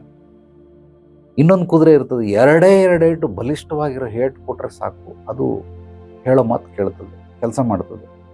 ಇನ್ನೊಂದು ಕುದುರೆಗೆ ಬರೀ ಆ ಚಾಟಿ ಸೌಂಡ್ ಮಾಡಿದ್ರೆ ಸಾಕು, ಅದು ಹೇಳೋ ಮಾತು ಕೇಳ್ಬಿಡ್ತದೆ, ಅಂದರೆ ಕೆಲಸ ಮಾಡ್ತದೆ. ಇನ್ನೊಂದು ಕುದುರೆಗೆ ಆ ಚಾಟಿದು ನೆರಳ್ಕೊಂಡ್ರೆ ಸಾಕು, ಅದು ಕೆಲಸ ಮಾಡಿಬಿಡ್ತದೆ. ಈ ಕೆಲವರೆಲ್ಲ ಶೇರ್ ಮಾರ್ಕೆಟಲ್ಲಿ ತನ್ನನ್ನು ತಾನು ತೊಡಗಿಸ್ಕೊಂಡವರು ಈ 10 ಏಟು ತಿನ್ನುವಂಥ ಕುದುರೆಗಳು. ಇವ್ರಿಗೆ ಹೊಡಿದಿದ್ರೆ ಕೆಲಸ ಮಾಡೋದಿಲ್ಲ, 10 ಏಟು ಬೀಳಲೇಬೇಕು. ಅದಕ್ಕೋಸ್ಕರ ಈ 4 ಥರ ಕುದುರೆಗಳು ಕಾಡಲ್ಲಿರ್ತವೆ, ಅಂದರೆ ನಾಡಲ್ಲಿರ್ತಾರೆ ಮನುಷ್ಯರು. ಮನಸ್ಥಿತಿಗಳು, ಈ ಕುದುರೆ ಏನು ಅಂತಂದರೆ ಮನಸ್ಥಿತಿ. ಈ 4 ಥರ ಮನಸ್ಥಿತಿ ಉಳ್ಳವರು ಇರ್ತಾರೆ. ಇದರಲ್ಲಿ ಬರೀ ಚಾಟಿ ಸೌಂಡ್ ಕೇಳಿ ಎಚ್ಚೆತ್ಕೊಳ್ಳೋರು ನನ್ನ ಪ್ರಕಾರ ಒಂದು 10ರಿಂದ 15%. ಆ ನೆರಳು ನೋಡಿ ಎಚ್ಚೆತ್ಕೊಂಡ್ಬಿಡ್ತಾರೆ, ಅಂದರೆ ಹೇಳಿದ ಕೆಲಸ ಎಲ್ಲ ಮಾಡಿಬಿಡ್ತಾರೆ, ಬಹಳ ಚತುರರು. ಇವರು ಎಷ್ಟು ಅಂದರೆ ಬರೀ 3 to 7%, ಅದಕ್ಕಿಂತ ಹೆಚ್ಚಾಗಿಲ್ಲ. 3 to 7%. ಇನ್ನು ಮಿಕ್ಕಿದವ್ರು ಇದ್ದಾರಲ್ಲ, ಇದರಲ್ಲಿ ಇನ್ನು 85% ಅಷ್ಟು, ಒಂದು 55%ಗಳು 10 ಏಟು ತಿನ್ನಲೇಬೇಕು. ಅವರು ತಿನ್ನಲಿಲ್ಲ ಅಂದರೆ ಎದಳಲ್ಲ. 10 ಏಟು ತಿಂದ್ರೇ ಹೇಳೋ ಕೆಲಸ ಮಾಡೋದು. 10 ಸಲ ಸೋಲ್ಬೇಕು, 10 ಸಲ ಒದೆಯ ತಿನ್ನಬೇಕು. ಅಂದರೆ ಪ್ರತಿಯೊಂದನ್ನು ಗೆಲ್ಲಬೇಕಾದ್ರೆ, ಒಂದು ಸಲ ಗೆಲ್ಲಬೇಕಾದ್ರೆ 10 ಸಲ ಇವರು ಸೋಲ್ಲೇಬೇಕು, ಇಲ್ಲಾಂದರೆ ಇವರು ಏನು ಮಾಡೋದಕ್ಕಾಗೋದಿಲ್ಲ. ಆದ್ದರಿಂದ ಮರಳಿ ಯತ್ನವ ಮಾಡು, ಮರಳಿ ಯತ್ನವ ಮಾಡು. ಮಾಡ್ತಾವನೆ ಸಿಗಲ್ಲ ಅಂತ ಗೊತ್ತಾದರೂ ಕೂಡ, ಮರೀಚಿಕೆ ಅಂತ ಗೊತ್ತಾದರೂ ಕೂಡ ಸಿಕ್ಕಿಬಿಡ್ತದೆ ಅನ್ನೋ ಭ್ರಮೆ. ಚಂದ್ರಮ್ಮ ಇಲ್ಲೇ ಕಾಣಿಸ್ಬಿಟ್ಟ, ಹಿಡ್ಕೊಂಬಿಟ್ಟೆ. ಎಲ್ಲಿ ಹಿಡ್ಕತ್ಯ ನೀನು? ಹಿಡ್ಕೊಳ್ಳೋಕೆ ಚಂದ್ರಮ್ಮ ಯಾವತ್ತೂ ಸಿಗೋದಿಲ್ಲ, ನೀನು ಹಿಡ್ಕೊಂಬಿಡ್ತೀನಿ ಅಂತ. ಆ ಮರೀಚಿಕೆ ಅಂತ ಗೊತ್ತಾದ ಮೇಲೂ ಅದ್ರ ಹಿಂದೆ ಹೋಗ್ತಾರಲ್ಲ, ಇಂಥವ್ರಿಗೆ ಏನು ಮಾಡ್ತೀರಾ, ಏನು ಹೇಳ್ತೀರಾ? ಖಂಡಿತವಾಗಲೂ ಅದೆಲ್ಲವೂ ಆಗೋದಿಲ್ಲ. ಇವ್ರಿಗೆ ಕೆಲವೊಂದನ್ನು ನಾವು ಮಾಡ್ತೀರಿ, ತಪ್ಪು ಮಾಡೋದು ಸಹಜ, ಏನೂ ಮಾಡೋಕ್ಕಾಗೋದಿಲ್ಲ. ಮೋಸ ಮಾಡೋದು ಸಹಜ, ಅದು ಹೇಳ್ತಾ ಇದ್ದೀನಿ, ಮೋಸ ಮಾಡೋದು ಸಹಜ. ಆದರೆ ತಪ್ಪು ಮಾಡಿದ್ರೆ ಕ್ಷಮೆ ಉಂಟು, ಮೋಸಕ್ಕೆ ಕ್ಷಮೆ ಇಲ್ಲ. ಸೊ ಇವನು ತಪ್ಪು ಮಾಡೋದಕ್ಕೆ ಅವಕಾಶ ಕೊಡ್ತಾರೆ, ಮಾಡಿರೋ ತಪ್ಪನ್ನೇ ತಿರ್ಗಾ ಮಾಡಬಾರ್ದು. ಪ್ರತಿಯೊಬ್ಬ ಮನುಷ್ಯನಿಗೂ ಇದು ಅನ್ವಯ. ತಪ್ಪು ಮಾಡು, ಹೊಸ ತಪ್ಪುಗಳನ್ನು ಮಾಡ್ತಾ ಇರೋ ತೊಂದರೆ ಇಲ್ಲ. ಆದರೆ ಮಾಡಿರೋ ತಪ್ಪನ್ನೇ ಮತ್ತೆ ಮಾಡೋದು. ಸಿಗರೇಟ್ ಹೊಡಿತಾವನೆ, ಅವನಿಗೆ ಹೆಲ್ತ್ ಪ್ರಾಬ್ಲಮ್ ಆಗ್ತಾಯಿದೆ, ಬಿಟ್ಬಿಟ್ಟ, ಮತ್ತೆ ಸಿಗರೇಟ್ ಶುರು ಮಾಡ್ತಾನೆ. ಅಂದರೆ ಈಗ ಮಾಡಿರೋ ತಪ್ಪನ್ನೇ ಮತ್ತೆ ಮಾಡ್ತಾವನೆ. ತಿರ್ಗಾ ಏನೋ ಹೆಂಡತಿ ಮಕ್ಕಳು ಅವನು ಬಿಡಿಸ್ಬಿಟ್ರು, ಮತ್ತೆ ತಿರ್ಗಾ ಬಿಟ್ಬಿಟ್ಟ, ತಿರ್ಗಾ ಸೇರ್ತಾವ. ಅಂದರೆ ತಪ್ಪನ್ನು ಮಾಡಿ ಒಂದು ದಿವಸ ಲಂಗ್ಸ್ ಎಲ್ಲ ಹಾಳಾಗಿ ಹಾರ್ಟ್ ಅಟ್ಯಾಕ್ ಆಗಿ ಹೋಗ್ಬಿಟ್ಟ, ಸತ್ತೋಗ್ಬಿಟ್ಟ. ಕುಡಿದು ತಪ್ಪು ಮಾಡ್ತಾವನೆ, ಬಿಡಿಸ್ತಾರೆ. ಏನೋ ಒಂದು ಮಾತ್ರೆ ಗೀತ್ರೆ ಹಾಕಿ, ಏನೋ ಒಂದು ಹೇಳಿ, ನಾಟಿ ಔಷಧಿನ ಏನೋ ಕೊಟ್ಬಿಟ್ಟು ಬಿಡಿಸ್ತಾರೆ. ಒಂದು 3 ತಿಂಗಳು ಸುಮ್ಮನೆ ಇರ್ತಾನೆ, 6 ತಿಂಗಳು ಸುಮ್ಮನೆ ಇರ್ತಾನೆ, ಮತ್ತೆ ಕುಡಿಯೋಕ್ಕೆ ಶುರು ಮಾಡ್ತಾನೆ. ನೀವು ಹೇಳಿ, ಕುಡಿದು ಆ ಕುಡಿತ ಬೆಳೀತಾ ಇರ್ತದೆ. ಒಂದೇ ಒಂದು ಸಿಗರೇಟ್ ಸೇರ್ತೀನಿ ಅಂತ ಶುರು ಮಾಡ್ತಾರೆ. 3 ಆಗುತ್ತೆ, 5 ಆಗುತ್ತೆ, 7 ಆಗುತ್ತೆ, 10 ಆಗುತ್ತೆ, 30 ಸಿಗರೇಟ್ ಸೇರ್ತಾನೆ ಒಬ್ಬ. ಯಾರೋ ಬಂದಿದ್ದ ಪುಣ್ಯಾತ್ಮ, ಚೈನ್ ಸ್ಮೋಕರ್, 30 ಸಿಗರೇಟ್ ಸೇರ್ತಾನೆ. ಇವನಿಗೆ ಯಾವಾಗ ಬಿಡಿಸೋದು? ಇಲ್ಲಿಂದ ಬಿಡಿಸೋಕ್ಕೆ ಸಾಧ್ಯ? ಕುಡ್ತಾ ಡೈಲಿ 1 ಪೆಗ್ಗು ಏನೋ ಕ್ವಾರ್ಟರ್ ಹೊಡಿತೀನಿ ಅಂತ ಹೇಳ್ತಾನೆ, 90 ಹೊಡಿತೀನಿ ಅಷ್ಟೇ ಅಂತ. 90, 180 ಆಯಿತು, 180 360 ಆಯಿತು, 360 720 ಆಯಿತು. ಹಂಗೆ ಕುಡಿದು ಅವರೆಲ್ಲ ರೈಟ್ ಹೇಳ್ಬಿಟ್ರು.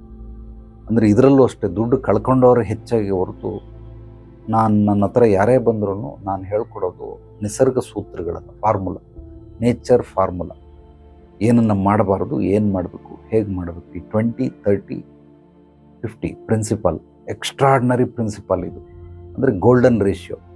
ನಾನು ಹೆಚ್ಚಾಗಿ ಅಧ್ಯಯನ ಮಾಡೋದಕ್ಕೆ ಸಮಯ ಕೊಟ್ಟಿರೋದು 2ಕ್ಕೆ, ಒಂದು ಶ್ರೀಚಕ್ರಕ್ಕೆ, ಮತ್ತೊಂದು ಗೋಲ್ಡನ್ ರೇಷಿಯೋಗೆ. ನನ್ನ ಗುರುಗಳು ಏನೇನೋ ವಿದ್ಯೆ ಕಲಿಸ್ಕೊಟ್ಟಿದ್ದಾರೆ, ಬಟ್ ಆ ವಿದ್ಯೆಗಳಿಗೆಲ್ಲ ಬಿಟ್ಬಿಡಿ. 3 ವಿದ್ಯೆಗಳು. ಒಂದು ಕತ್ತರಿಸೋದಕ್ಕೆ, ಎಂಥದ್ದೇ ನೆಗೆಟಿವ್ ಇರಲಿ ಅದನ್ನು ಕತ್ತರಿಸೋದಕ್ಕೆ, ಬ್ಲಾಕೇಜಸ್ಗಳಿರಲಿ ಅದನ್ನು ಕತ್ತರಿಸೋದಕ್ಕೆ, ನಿಷ್ಕ್ರಿಯಗೊಳಿಸೋದಕ್ಕೆ, ಸುಟ್ಟಾಕೋದಕ್ಕೆ. ಈ 3 ವಿದ್ಯೆಗಳನ್ನು ಅತ್ಯದ್ಭುತವಾಗಿ ಕಲ್ತಿದ್ದೀನಿ.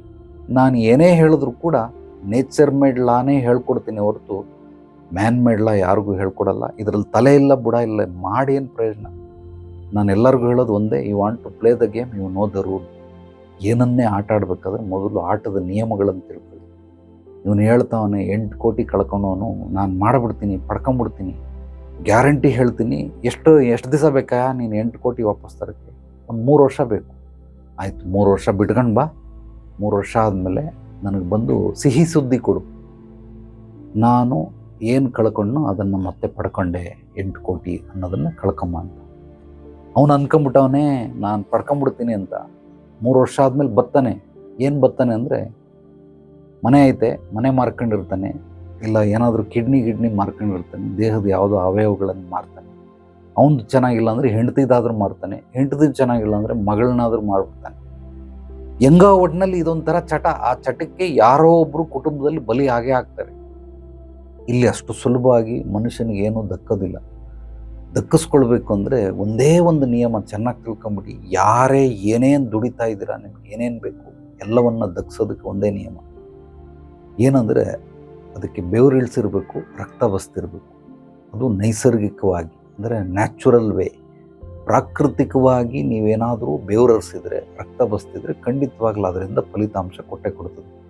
What is success, what is unsuccess, ಅಥವಾ ವಾಟ್ ಈಸ್ ಫೇಲ್ಯೂರ್ ಅಂತ ಕೇಳಿದ್ರೆ, ನಾನು ಬಹಳ ಸರಳವಾಗಿ ತುಂಬ ಸಿಂಪಲ್ಲಾಗಿ ಹೇಳ್ತೀನಿ. ನಿಸರ್ಗನ ಅರ್ಥ ಮಾಡ್ಕೊಳ್ಳಿ, ನಿಸರ್ಗದ ಜೊತೆ ಹೆಜ್ಜೆ ಹಾಕಿ, ಅದು ನಿಮ್ಮನ್ನು ಬೆಳೆಸುತ್ತೆ, ಉಳಿಸುತ್ತೆ, ಗ್ಯಾರಂಟಿ ಇದು. ನಿಸರ್ಗಕ್ಕೆ ವಿರುದ್ಧವಾಗಿ ಹೆಜ್ಜೆ ಹಾಕಿ ಅದು ನಿಮ್ಮನ್ನು ರಿಜೆಕ್ಟ್ ಮಾಡಿಬಿಡುತ್ತೆ, ತಳ್ಳಿಬಿಡುತ್ತೆ, ಅದು ನಿಮ್ಮನ್ನು ವಾಮಿಟ್ ಮಾಡಿಬಿಡುತ್ತೆ, ಲೂಸ್ ಮೋಷನ್ ಮಾಡಿಬಿಡುತ್ತೆ. ಸೊ ನೀವು ನಿಸರ್ಗ ರಿಜೆಕ್ಟ್ ಮಾಡಿರೋಂಥ ಒಂದು ಪ್ರಾಡಕ್ಟ್ ಅಥವಾ ಒಂದು ಜೀವಿ. ಇದಕ್ಕೆ ನಿಮಗೆ ನಿಸರ್ಗ ಮತ್ತೆ ಸಪೋರ್ಟ್ ಮಾಡೋದಿಲ್ಲ. ಇದನ್ನು ಚೆನ್ನಾಗಿ ತಿಳ್ಕೊಳ್ಳಿ. ನಿಸರ್ಗನ ಅರ್ಥ ಮಾಡ್ಕೊಂಡು ಅದರ ಜೊತೆ ಹೆಜ್ಜೆ ಹಾಕಿದವರೆಲ್ಲರೂ ಬೆಳೀತಾರೆ, ಉಳಿತಾರೆ. ನಿಸರ್ಗಕ್ಕೆ ವಿರುದ್ಧವಾಗಿ ಹೆಜ್ಜೆ ಹಾಕ್ದವರೆಲ್ಲರೂ ಸೋಲ್ತಾರೆ, ಸಾಯ್ತಾರೆ, ಎಲ್ಲವನ್ನ ಕಳ್ಕೊಳ್ತಾರೆ. ನರಕ ಎಲ್ಲಿದೆ ಅಂತಂದರೆ, ನಿಸರ್ಗಕ್ಕೆ ವಿರುದ್ಧವಾಗಿ ಮಾಡೋದು ಎಲ್ಲವೂ ನರಕನೇ. ಎಲ್ಲೋ ಮೇಲ್ಗಡೆ ಸತ್ತ ಮೇಲೆ ನರಕ ಅಂತಿಲ್ಲ. ಸ್ವರ್ಗ ಎಲ್ಲಿದೆ ಅಂದರೆ, ನಿಸರ್ಗದ ಒಳಗಡೆ ಇದ್ದು ನೀವು ಏನೇನು ಮಾಡ್ತೀರಾ ಆ ನಿಯಮದಲ್ಲಿ ಇದೆಲ್ಲವೂ ಕೂಡ ಸ್ವರ್ಗವೇ. ಮನುಷ್ಯನಿಗೆ ಯಾವಾಗ ಇದು ಅರ್ಥ ಆಗುತ್ತೆ ಅವಾಗ ಅದ್ಭುತವಾಗಿ ಬದುಕೋದಕ್ಕೆ ಪ್ರಯತ್ನ ಮಾಡ್ತಾನೆ. ಇಲ್ಲ ಅಂತಂದರೆ ಹೊಡೆತಗಳು ತಿಂತಾನೆ ಇರ್ತಾನೆ.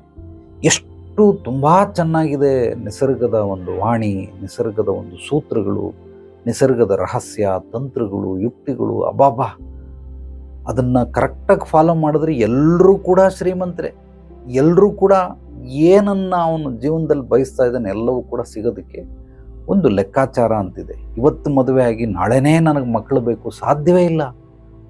ಇವತ್ತು ಮದುವೆ ಆಗಿದೆಯಾ, ನಾಳೆ ಮಕ್ಕಳು ಸಿಗೋದಿಲ್ಲ ನಿನಗೆ. ಇವತ್ತು ಬೀಜ ಹಾಕ್ಬಿಟ್ಟು ನನಗೆ ಮಾವಿನ ಹಣ್ಣು ಬೇಕು, ನಾಳೆ ಬೆಳಿಗ್ಗೆ ಕಾಯ್ಕೊಂಡಿದ್ರೆ ಎಲ್ಲಿಂದ ಬರ್ತದೆ ಮಾವಿನ ಹಣ್ಣು? ಬರೋದಿಲ್ಲ. ಎಲ್ಲದಕ್ಕೂ ಒಂದು ನಿಸರ್ಗ ಆಧಾರಿತ ಕೆಲವೊಂದು ಸಮಯಗಳಿರ್ತವೆ. ಆ ಸಮಯದಲ್ಲಿ ಮಾತ್ರ ಫಲಿತಾಂಶಕ್ಕೆ ನಾವು ಸಿಗುತ್ತೆ ಹೊರತು ನಾವು ಮನುಷ್ಯ ಮಾಡೋ ಫಲಿತಾಂಶಕ್ಕೆ ಸಿಗೋದಿಲ್ಲ. ಅರ್ಜೆಂಟಿಗೆ ಮಕ್ಕಳಾಗಬೇಕು, ಅರ್ಜೆಂಟಿಗೆ ಬಸರಾಗಬೇಕು. ಸೊ ಹಂಗೆಲ್ಲ ಆಗೋದಕ್ಕೆ ಸಾಧ್ಯವೇ ಇಲ್ಲ. ಅರ್ಜೆಂಟಿಗೆ ಏನೂ ಮಾಡೋದಕ್ಕಾಗೋದಿಲ್ಲ. ಆದರೆ ಇವನು ಮಾಡ್ತಾವನು ಅದ್ಭುತವಾಗಿ ಮಾಡ್ತಾವನು. ಮನುಷ್ಯ ಯಾಕೆ ಬೀಳ್ತಾನೆ ಅಂದರೆ, ಈ ನಿಸರ್ಗದ ಲೆಕ್ಕಾಚಾರಗಳನ್ನು ಏನಾದರೂ ನಾವು ಅರ್ಥಕೊಳ್ಳಿಲ್ಲ ಅಂದರೆ, you want to play the game, you know the rule. ಅದರ ಅರ್ಥ ಏನು ಅಂತಂದರೆ, ನಿಸರ್ಗದ ಆಟಗಳನ್ನು ಹೇಳ್ಕೊಡೋದು ನನ್ನ ಕೆಲಸ. ಈ ಮಂಗನಾಟ ಮನುಷ್ಯನಾಟ ಅಲ್ಲ. ಮನುಷ್ಯ 2 ರೀತಿ ಆಟ ಆಡ್ತಾನೆ ಬೀಳ್ಬೇಕಾದವನು. ಒಂದು ಮಕ್ಕಳಾಟ ಅಂತಾರೆ. ಮಕ್ಕಳು ಕ್ಯಾರಮ್ ಹಿಡ್ಕೊಂಡು ಹಿಂಗೆ ಹೊಡೆದ್ಬಿಡ್ತಾರೆ, ಕಣ್ಣು ಮುಚ್ಕೊಂಡು, ಅದು ಪೌಚ್ಗೆ ಹೋಗ್ಬಿಡುತ್ತೆ. ಗೆದ್ದುಬಿಟ್ಟೆ ಅಂತ ಬಡ್ಕತ್ತಾರೆ. ಅದು ಮಕ್ಕಳಾಟ. ಇಷ್ಟ ಬಂದಂಗೆಲ್ಲ ಆಡ್ತಾರೆ. ಎದುರುಗಡೆ ಇರೋರ್ಗೂ ಕೂಡ ಅಪ್ಪ ಹಿಂಗಿಡು, ಅಮ್ಮ ಹಿಂಗಿಡು ಅಂತ ಅವರೇ ಆಟ ಆಡಿಸ್ತಾರೆ. ಅಂದರೆ ಗೆಲ್ಲಬೇಕು ಅನ್ನೋ ಉದ್ದೇಶದಿಂದ. ಪಾಪ ಅವ್ರಿಗೆ ಗೊತ್ತಿಲ್ಲ, ಅದಕ್ಕೆ ನಾವು ಸೋಲ್ತೀವಿ. ಇದನ್ನು ಮಕ್ಕಳಾಟ ಅಂತಾರೆ. ದೊಡ್ಡವರು ಕೂಡ ಈ ರೀತಿ ಆಡಿದ್ರೆ ಅದಕ್ಕೆ ತಿಕ್ಲಾಟ ಅಂತಾರೆ. ಈ ತಿಕ್ಲಾಟಗಳನ್ನು ಆಡಿ ಮನುಷ್ಯ ಎಲ್ಲವನ್ನ ಕಳ್ಕೊಳ್ತಾನೆ. ಆದ್ದರಿಂದ ನಿಸರ್ಗ ಆ ರೀತಿ ಮಕ್ಕಳಾಟಗಳನ್ನು ಹೇಳ್ಕೊಡಲ್ಲ, ತಿಕ್ಲಾಟಗಳನ್ನು ಹೇಳ್ಕೊಡಲ್ಲ. You want to play the game, you know the rule. ಅದು ಅದ್ಭುತವಾಗಿ ಹೇಳ್ಕೊಡ್ತಾರೆ. ಪ್ರತಿಯೊಬ್ಬ ಗುರುಗಳು ಯಾರ್ಯಾರಿದ್ದಾರೆ, ಮಾರ್ಗದರ್ಶಕರು, ಇವರೆಲ್ಲರೂ ಕೂಡ ಹೇಳ್ಕೊಡ್ಬೇಕಾಗಿರೋದು ಇದನ್ನೇ. ನಿಸರ್ಗವನ್ನು ಚೆನ್ನಾಗಿ ಅಧ್ಯಯನ ಮಾಡಿ ಅದರ ಜೊತೆ ಹೆಜ್ಜೆ ಹಾಕೋದನ್ನು ಹೇಳ್ಕೊಡ್ಬೇಕೇ ಹೊರತು ಇದನ್ನು ಗುರುತತ್ವ ಅಂತ ಕರೀತಾರೆ. ಇದು ಬಿಟ್ಬಿಟ್ಟು ಬೇರೆ ಏನೇನನ್ನು ಮಾಡ್ಕೊಂಡು ಹೋಗ್ತಿರಲ್ಲ, ಇದು ಯಾವುದು ನಿಮ್ಮನ್ನು ಉಳಿಸೋದಿಲ್ಲ. ಬಟ್ ಎಷ್ಟು ಕಾನ್ಫಿಡೆಂಟಾಗಿ ಹೇಳ್ತಾರೆ, ಎಷ್ಟು ಕಾನ್ಫಿಡೆಂಟಾಗಿ ಕಳ್ಕೊಳ್ತಾರೆ ದುಡ್ಡನ್ನು. 1 ಕೋಟಿ ದುಡಿಯೋದಕ್ಕೆ ಎಷ್ಟು ದಿನ ಬೇಕು ನ್ಯಾಚುರಲ್ ವೇ ಅಲ್ಲಿ. ಬಟ್ ಈಗ ಅಲ್ಲಿ ಸಡನ್ನಾಗಿ ಕಳ್ಕೊಂಬಿಟ್ಟವನೇ ಸಡನ್ನಾಗಿ ಪಡ್ಕೊಂಬಿಡ್ಬೇಕು. ಪಡ್ಕೊಂಬಿಡ್ತೀನಿ ಅನ್ನೋ ಹೋಗೋ ಭರದಲ್ಲಿ ಮತ್ತಷ್ಟು ಕಳ್ಕೊಳ್ತಾನೆ. ಅಯ್ಯೋ ದೇವರೇ, ಇನ್ನಷ್ಟು ಕಳ್ಕೊಂಡು ಹೋಗ್ಬಿಡ್ತಲ್ಲ. ನೀವು ಯಾರನ್ನೇ ಜೂಜಾಡೋರು ನೋಡಿ, ಕುದುರೆ ಮಾಡೋರು ನೋಡಿ, ಕೆಲವರೆಲ್ಲ ಈ ಶೇರ್ ಕೂಡ ಜೂಜಾಟ ಇದ್ದಂಗಣೆ ಅಂತಂದರೆ ನನಗೆ ಹೊಡೆಯಕ್ಕೆ ಬಂದ್ಬಿಟ್ರು. ಶೇರ್ನ ಜೂಜ್ ಮಾರ್ಕೆಟ್ ಅಂತ ಹೇಳ್ತೀಯ, ಕೈ ಎತ್ಬಿಟ್ಟ ಹೊಡೆಯೋದಕ್ಕೆ. ಸೊ ಅಂದರೆ ಇದು ಜೂಜಲ್ಲ, ಇದು ವ್ಯಾಪಾರ ಆಯ್ತು ಕಣಯ್ಯ, ವ್ಯಾಪಾರನೇ ಇರಲಿ ಕಣಯ್ಯ, ತೊಂದರೆ ಇಲ್ಲ, ನಿನ್ನ ಕೈಯಲ್ಲಿ ನಾನು ಒಡಿಸ್ಕೊಳ್ಳೋಕ್ಕೂ ರೆಡಿ ಇದ್ದೀನಿ. ನೀನು ಎಷ್ಟು ವರ್ಷದಲ್ಲಿ ಎಷ್ಟು ದುಡ್ಡು ಕಳ್ಕೊಂಡಿದ್ಯಾ, ಅದನ್ನು ಪಡ್ಕೊಳ್ಳೋದಕ್ಕೆ ಎಷ್ಟು ವರ್ಷ ಬೇಕು? ನಾನು ಸಮಯ ಫಿಕ್ಸ್ ಮಾಡ್ತಾ ಇಲ್ಲ, ನೀನೇ ಫಿಕ್ಸ್ ಮಾಡು. ಅಷ್ಟು ಕೊಡ್ತೀನಿ, ದುಡ್ಕೊಂಬ. ಅದಕ್ಕೆ ದುಡಿಯೋಕ್ಕೆ ಬಂದಿರೋದು. ನೀವು ಮಾರ್ಗದರ್ಶನ ಕೊಡಿ. ನಂದ್ಯಾಕೆ ಮಾರ್ಗದರ್ಶನ ಕೊಡಬೇಕು? ಕಳ್ಕೊಂಡಿದೆಯಲ್ಲ. ನಾನು ಯಾರ್ಯಾರು ನಿಸರ್ಗದ ಜೊತೆ ಹೆಜ್ಜೆ ಹಾಕ್ತೀನಿ ಅಂತಾರೆ ಅಂಥವ್ರಿಗೆ ಮಾತ್ರ ಮಾರ್ಗದರ್ಶನ, ಪರಿಹಾರಗಳು ಕೊಡ್ತೀನಿ ಹೊರತು ನಿನ್ನಂಥ ಅವಿವೇಕಿಗಳಿಗೆ, ನಿನ್ನ ಸುಮ್ಮನೆ ತಲೆ ಇಲ್ದಿರ ಬದುಕ್ತಾ ಇದೆಯಾ ಅಷ್ಟೇ. ತಲೆನೇ ಇಲ್ಲ, ಸುಮ್ಮನೆ ಬದುಕ್ತಾ ಇದೆಯಾ. ನಿನಗೆ ಎಲ್ಲಿ ಬೇಕಲ್ಲಿ ಹೋಗ್ತೀಯ, ಎಲ್ಲಿ ಬೇಕಲ್ಲಿ. ಮಾರ್ಗದರ್ಶನ ಏನಕ್ಕೆ ಬೇಕು ನಿನಗೆ? ನೀನೇ ಬುದ್ಧಿವಂತ, ಹೋಗು. ನಿನ್ನ ಬುದ್ಧಿಯಿಂದನೇ, ಜ್ಞಾನದಿಂದನೇ ಕಳ್ಕೊಂಡಿದೆಯಲ್ಲ, ಅದೇ ಬುದ್ಧಿ ಜ್ಞಾನದಿಂದ ಹೋಗಿ ಪಡ್ಕೊ ಹೋಗು. ಸಾಲ್ವ್ ಮಾಡೋಕ್ಕೆ ನಾನು ರೆಡಿ ಇದ್ದೀನಿ. ಅದನ್ನು ಬಿಟ್ಬಿಡು. ಅದು ಏನು ಸಾಲ ಮಾಡಿದೆಯಾ ಅದನ್ನು ನಾನು ಮತ್ತೆ ತಿರ್ಗಾ ನಿನಗೆ ಬರೆಸ್ಕೊಡೋದಕ್ಕೆ ಬೇರೆ 108 ದಾರಿಗಳಿದೆ. ಇಲ್ಲ, ಅದರಿಂದನೇ ಪಡ್ಕೊಳ್ಬೇಕು. ಹೀಗೆ ಮನುಷ್ಯ ಮಾಡಿ ಮಾಡಿ ಮಾಡಿ ಮಾಡಿ ತನ್ನ ಅವಿವೇಕತನದಿಂದ, ತನ್ನ ಅಜ್ಞಾನ, ದಡ್ಡತನ, ಮೂರ್ಖತನ, ಅಹಂಕಾರದಿಂದ ಎಲ್ಲವನ್ನ ಸರ್ವನಾಶ ಮಾಡ್ಕೊಂಡ್ಬಿಡ್ತಾನೆ. ಸೊ ಆದ್ದರಿಂದ ಇಲ್ಲಿ ಪಡ್ಕೊಂಡವರು ಬಹಳ ಕಡಿಮೆ. ನೀವು ಮತ್ತೆ ತಿರ್ಗಾ ಕಾಮೆಂಟ್ಗಳು ಹಾಕ್ಬೇಡಿ, ವಾಯ್ಸ್ ಮೆಸೇಜ್ ಕಳಿಸ್ಬೇಡಿ ವಾಟ್ಸಪ್ಗೆ. ನಾನು ಅಷ್ಟು ಪಡೆದಿದ್ದೀನಿ, ಇಷ್ಟು ಪಡೆದಿದ್ದೀನಿ. ಪಡೆದಿರೋದು ಬೇಕಾಗಿಲ್ಲ. ನನಗೆ ಓವರ್ ಆಲ್ ಎಷ್ಟು ವರ್ಷದಿಂದ ನೀನು ಶೇರ್ ಮಾರ್ಕೆಟಲ್ಲಿ ಇದೆಯಾ, ಎಷ್ಟು ಕಳ್ಕೊಂಡಿದೆಯಾ, ಎಷ್ಟು ಪಡ್ಕೊಂಡಿದೆಯಾ, ಇಷ್ಟು ಮಾತ್ರ ಹೇಳು. ಮಾಡಬೇಡಿ ಅಂತ ಹೇಳಲ್ಲ, ಮಾಡಿ. ಲಾಂಗ್ ಟರ್ಮಲ್ಲಿ ಇನ್ವೆಸ್ಟ್ ಮಾಡಿ, ಎಲ್ಲೋ SIP ಕಟ್ಟಿ, ಸೊ ಮ್ಯೂಚುವಲ್ ಫಂಡ್ ಹಾಕಿ. ಎಮರ್ಜೆನ್ಸಿಗೆ ಯಾವಾಗ ಬೇಕಾದರೂ ನಿಮ್ಗೆ ಅವೈಲಬಿಲಿಟಿ ಇರಬೇಕಂದ್ರೆ, ಕಷ್ಟ ಅಂತ ಬಂದಾಗ ಅದನ್ನು ಎತ್ಬಿಡ್ಬೇಕು, ಸಿಕ್ಬಿಡ್ಬೇಕು ಕೈಗೆ. ಅದು ನಿಮ್ಮ ದುಡ್ಡು ಅಂತ. ಅದು ಸಿಗಲ್ಲ ಅನ್ನೋದು ಯಾವುದೂ ನಿಮ್ಮ ದುಡ್ಡಲ್ಲ, ಅದೆಲ್ಲ ಮಂಗಮಾಯ ಆಗ್ಬಿಡ್ತವೆ. ಅದಕ್ಕೆ ಈ ರೀತಿ ಮಾಡ್ಕೊಂಡವ್ರು ಏನೋ ಒಂದು ಲಾಂಗ್ ಟರ್ಮಲ್ಲಿ ಆಗ್ಬಿಡ್ತದೆ. ಒಂದು 10,000 ಹಾಕಿರ್ತಾನೆ, ಒಂದು 10-15 ವರ್ಷ ಬಿಡ್ತಾನೆ, ಅದು 1 ಲಕ್ಷವೋ 2 ಲಕ್ಷನೋ 3 ಲಕ್ಷನೋ ಆಗಿರ್ತದೆ. ಇಲ್ಲ ದುಡ್ಡು ಬಂತು, ಒಂದು 50 ಲಕ್ಷ ಹಾಕೋನು, ಒಂದು ನಾಳೆ ದಿವಸ ಲಾಂಗ್ ಟರ್ಮಲ್ಲಿ ಬಿಟ್ಬಿಡು, ಬರ್ತದೆ ಒಂದಷ್ಟು. ಇದೆಲ್ಲವೂ ಕೂಡ ಶೇರ್ ಮಾರ್ಕೆಟ್ ಒಳ್ಳೇದೇ ಇಲ್ಲ ಅಂತಿಲ್ಲ, ಬಟ್ ಈ ರೀತಿ ಟ್ರೇಡಿಂಗ್ ಮಾಡ್ತಾರಲ್ಲ ಡೈಲಿ, ಇವ್ರು ಎಕ್ಕುಟ್ಟೋದವರೇ ಜಾಸ್ತಿ, ಕಳ್ಕೊಂಡವರೇ ಜಾಸ್ತಿ, ಪಡ್ಕೊಂಡವ್ರು ಬಹಳ ಬಹಳ ಕಡಿಮೆ. ಇದಕ್ಕೆ ಪಡ್ಕೊಂಡವರು ಕೂಡ ಹೇಳ್ತೀನಿ, ನಾನು ಅವ್ರದ್ದೂ ಹೇಳ್ಬಿಡ್ತೀನಿ. ಡೈಲಿ ಒಂದು 2,000ದಿಂದ 5,000 ಇದಕ್ಕೆ ಟ್ರೇಡಿಂಗ್ ಆಗ್ತಾನೆ. ಇಷ್ಟೇ 5,000 ಆಗ್ತಾನೆ. ಸಾಯಂಕಾಲದಷ್ಟರಲ್ಲಿ ಒಂದು 500-1,000 ಪಡ್ಕೊಂಡಿರ್ತಾನೆ. ಇಷ್ಟೇ 2ರಿಂದ 5,000. ಅದರ ಮೇಲೆ ಅವನು ಹಾಕೋದಿಲ್ಲ. ಅವ್ರ ಅಪ್ರಾಣಿ ಅಕಸ್ಮಾತ್ ಯಾವುದೋ ಒಂದು ದಿವಸ 5 ಹೋಗ್ಬಿಡ್ತು ಅಂದ್ರೂ ಸುಮ್ಬಿಟ್ಬಿಡ್ತಾನೆ, ಅದ್ರ ಮೇಲೆ ಹಾಕಲ್ಲ. ಇಲ್ಲೆಲ್ಲ ಏನು ಹೇಳ್ಕೊಡ್ತಾರೆ, 2,000 ರೂಪಾಯಲ್ಲಿ ಮಜಾ ಸಿಗಲ್ಲ. ಏನಾದರೂ 1 ಲಕ್ಷ ರೂಪಾಯಿ ಹಾಕಿದ್ರೆ ಪರವಾಗಿಲ್ಲ. 1 ಲಕ್ಷ ಹಾಕಕ್ಕೆ ಶುರು ಮಾಡಿದಾಗ ಅದರಲ್ಲೂ ಅಷ್ಟೇ ಒಂದು 5,000 10,000 ದುಡಿತಾ ಇರ್ತಾನೆ. ಅದು ಮಾಡಿ ಮಾಡಿ ಮಾಡಿ ಮಾಡಿ ಒಂದು ದಿವಸ 1 ಲಕ್ಷ ಕಳ್ಕೊಂಡ್ಬಿಡ್ತಾನೆ. ಆಮೇಲೆ ಹೇಳ್ತಾರೆ 1 ಲಕ್ಷದಲ್ಲಿ ಏನು ಮಜಾ ಬರಲ್ಲ, ಒಂದು 10 ಲಕ್ಷ ರೂಪಾಯಿ ಹಾಕಿದ್ರೆ ನೋಡಪ್ಪ, ಅವಾಗ ನಿನಗೆ 50,000 ರೂಪಾಯಿ ಬಂದ್ಬಿಡ್ತದೆ, 5 ಲಕ್ಷ ರೂಪಾಯಿ ಬಂದ್ಬಿಡ್ತದೆ.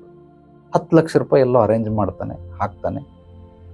ಆ 10 ಲಕ್ಷದಲ್ಲಿ ಬಂದಾಗ 1 ಸಲನೋ 2 ಸಲನೋ ಬರ್ತದೆ, 1 ಸಲ ಪೂರ್ತಿ ನುಣ್ಣಗೆ ಬೋಳಿಸ್ಕೊಂಡು ಹೋಗ್ಬಿಡ್ತದೆ.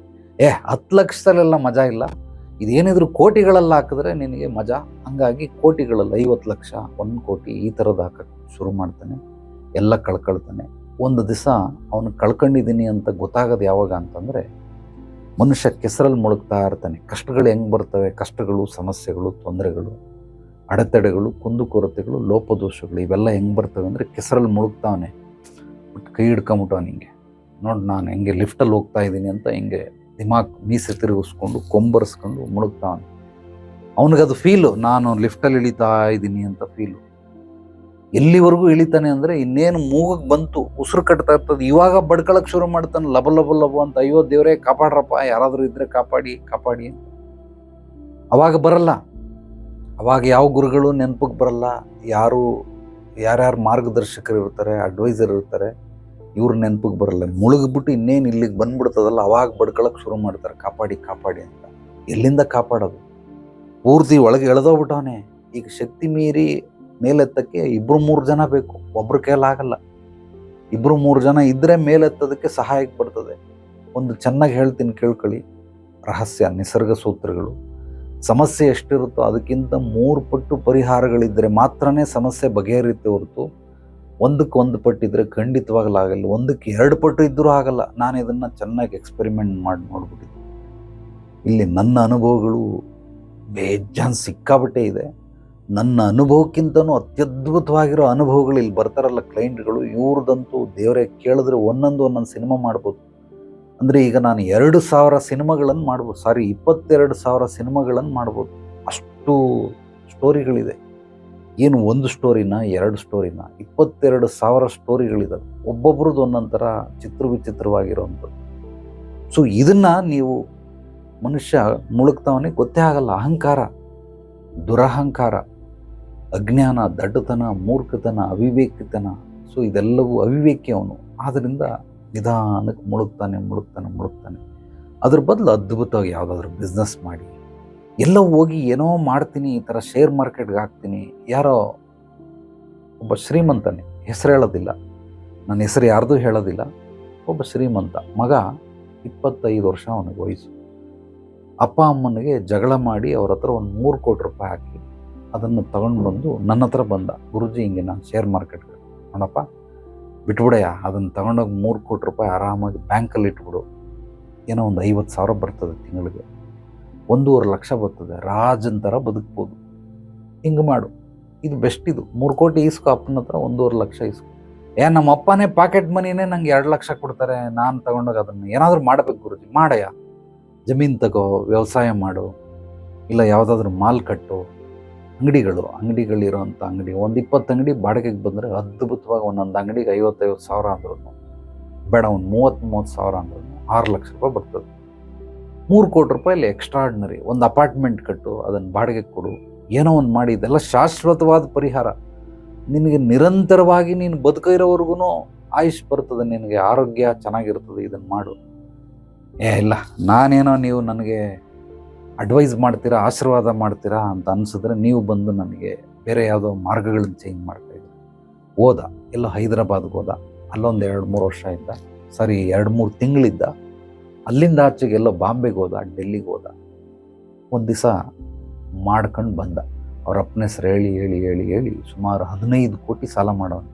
ಇವ್ರ ಅಪ್ಪನ ಹತ್ರ ಅಮ್ಮನ ಹತ್ರ 3 ಕೋಟಿ ರೂಪಾಯಿ ಬಲವಂತ ಮಾಡಿ ಈಸ್ಕೊಂಡಿರೋದು ಅಲ್ಲದೇ ಹೊರಗಡೆಯಿಂದೆಲ್ಲ ಇವ್ರ ಅಪ್ಪ ಅಮ್ಮನ ಹೆಸರು ಹೇಳಿ ಎಲ್ಲ ತೋರಿಸಿ, ನಾನು ಹಂಗಿದೆ ಹಿಂಗಿದೆ ಫ್ಯಾಕ್ಟ್ರಿ ಇದೆ ಅಂತ ಅಂದ್ಕೊಂಡು 15 ಕೋಟಿ ಸಾಲ ಮಾಡ್ಕೊಂಡು ಬಂದವನೇ. ಈಗ ನನ್ನ ಹತ್ರ ಬಂದು ಕೇಳ್ತಾವನೆ, ನೀವು ಹೇಳ್ದಂಗೆ ಅವ್ರು ಮಾಡಿಬಿಟ್ಟಿದ್ರೆ ಚೆನ್ನಾಗಿರೋದು, ಬಟ್ ನಾನು ಮಾಡಲಿಲ್ಲ, ಎಲ್ಲ ಕಳ್ಕೊಂಡೆ, ದಯವಿಟ್ಟು ಹೆಂಗಾದರೂ ಕಾಪಾಡಿ ಅಂತ. ಅಂದರೆ ಈಗ ಮೂಗಿಗೆ ಬಂದ್ಬಿಟ್ಟೈತೆ, ಉಸಿರಾಡೋಕ್ಕಾಗ್ತಾ ಇಲ್ಲ, ಲಬ ಅಂತ ಬಡ್ಕತಾವನೀಗ.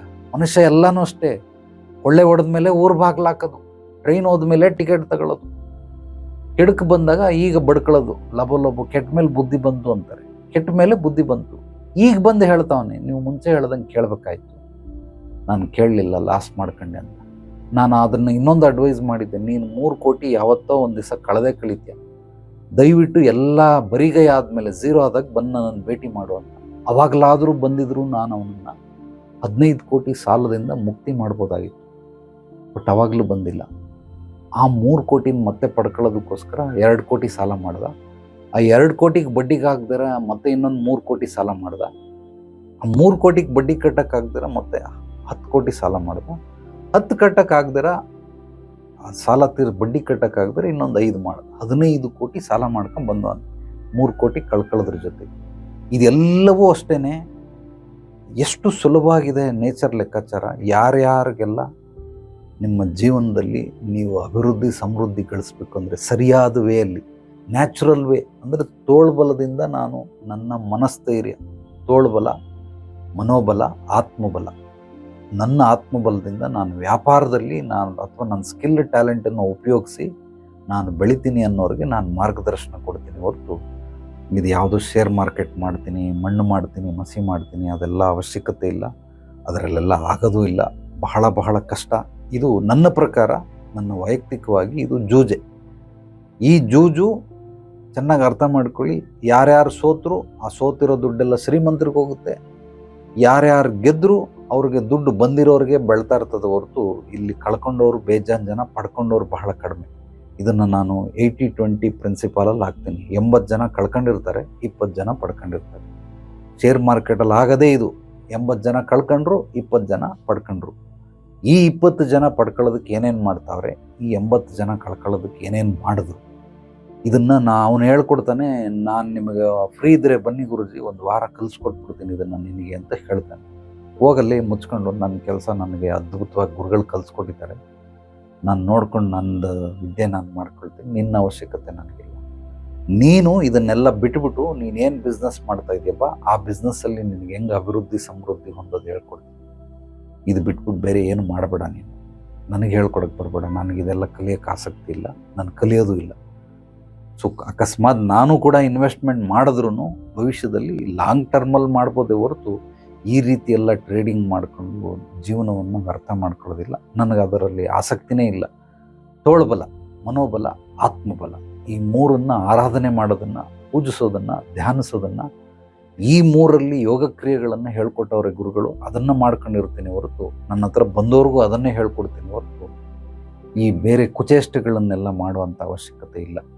ಸಾಧ್ಯವಾದಷ್ಟು ನೀವು ಯಾರ್ಯಾರು ಕಳ್ಕೊಂಡಿದ್ದೀರ ದುಡ್ಡನ್ನು ಅದನ್ನು ಪಡ್ಕೊಂಡು ತೋರಿಸಿ. ಎಷ್ಟೆಷ್ಟು ವರ್ಷ ಅಂತ ಟಾರ್ಗೆಟ್ ಇಟ್ಕೊಳ್ಳಿ, ರೈಟಿಂಗಲ್ಲಿ ಬರೆದು ಮಾಡ್ಕೊಳ್ಳಿ, ಇಷ್ಟಿಷ್ಟು ಮಾಡ್ತೀನಿ ಅಂತ. ಆಗ ಮಾತ್ರನೇ ನಿಮಗೆ ಸಾಧ್ಯನೇ ಹೊರತು ಅದಿಲ್ಲದೆ ಹೋದರೆ ಖಂಡಿತವಾಗ್ಲೂ ಸಾಧ್ಯವಾಗೋದಿಲ್ಲ. ಸೊ ಈ ರೈಸ್ ಪುಲ್ಲಿಂಗ್ ಅಂತಾರೆ, ಅದು ಇನ್ನೊಂದು ವಿಡಿಯೋ ಮಾಡ್ತೀನಿ ನೆಕ್ಸ್ಟ್ ವಾರ ಸಾಧ್ಯವಾದರೆ. ಅದು ಸತ್ಸಂಗದಲ್ಲಿ ಮಾಡ್ತೀನಿ. ನಿಧಿಗಳ ಬಗ್ಗೆ ಎಷ್ಟು ಜನ ಹೇಗೆ ಕಳ್ಕೊಂಡ್ರು ಅದನ್ನೆಲ್ಲ ಬೇಕಾದ್ರೆ ಹೇಳ್ತೀನಿ. ನನ್ನ ಹತ್ರ ಕೇಸ್ಗಳು ಹೇಳ್ತಾ ಇದ್ದರೆ ದಿನಕ್ಕೊಂದೊಂದು ವಿಡಿಯೋ ಮಾಡ್ಬೋದು. ಬಟ್ ಸಮಯ ಇಲ್ಲದೆ ಇರೋದ್ರಿಂದ ವಾರಕ್ಕೊಂದೊಂದು, ಶನಿವಾರ ರಾತ್ರಿ 8 ಗಂಟೆ 8ರಿಂದ ನಿಮಗೆ ವಾರಕ್ಕೊಂದು ವಿಚಾರ ಕಾರ್ಯಕ್ರಮದಲ್ಲಿ ಕೆಲವೊಂದು ವಿಷಯಗಳು ಸಿಗ್ತವೆ. ಅದನ್ನು ನೀವೆಲ್ಲ ನೋಡ್ಕೊಳ್ಳಿ. ನಾನು ಹೇಳೋದನ್ನು ನೀವೇ ಕೇಳೋವಂಥ ಪ್ರಶ್ನೆಗಳಿಗೆ ಸತ್ಸಂಗದ ಮೂಲಕ ಉತ್ತರ ಕೊಡೋದಕ್ಕೆ ಬಯಸ್ತೀನಿ. ಎಲ್ರಿಗೂ ಒಳ್ಳೆಯದಾಗಲಿ. ನಾಳೆ ಮತ್ತೆ ಭೇಟಿಯಾಗೋಣ ಮತ್ತಷ್ಟು ಸತ್ವಭರಿತ ವಿಚಾರಗಳೊಂದಿಗೆ. ಎಲ್ಲರೊಳಗಡಗಿರುವ ಭಗವಂತನಿಗೆ ನನ್ನ ಭಕ್ತಿಪೂರ್ವ ಪ್ರಣಾಮಗಳು. ಸರ್ವೇ ಜನೋ ಸುಖಿನೋ ಭವಂತು. ಶುಭರಾತ್ರಿ.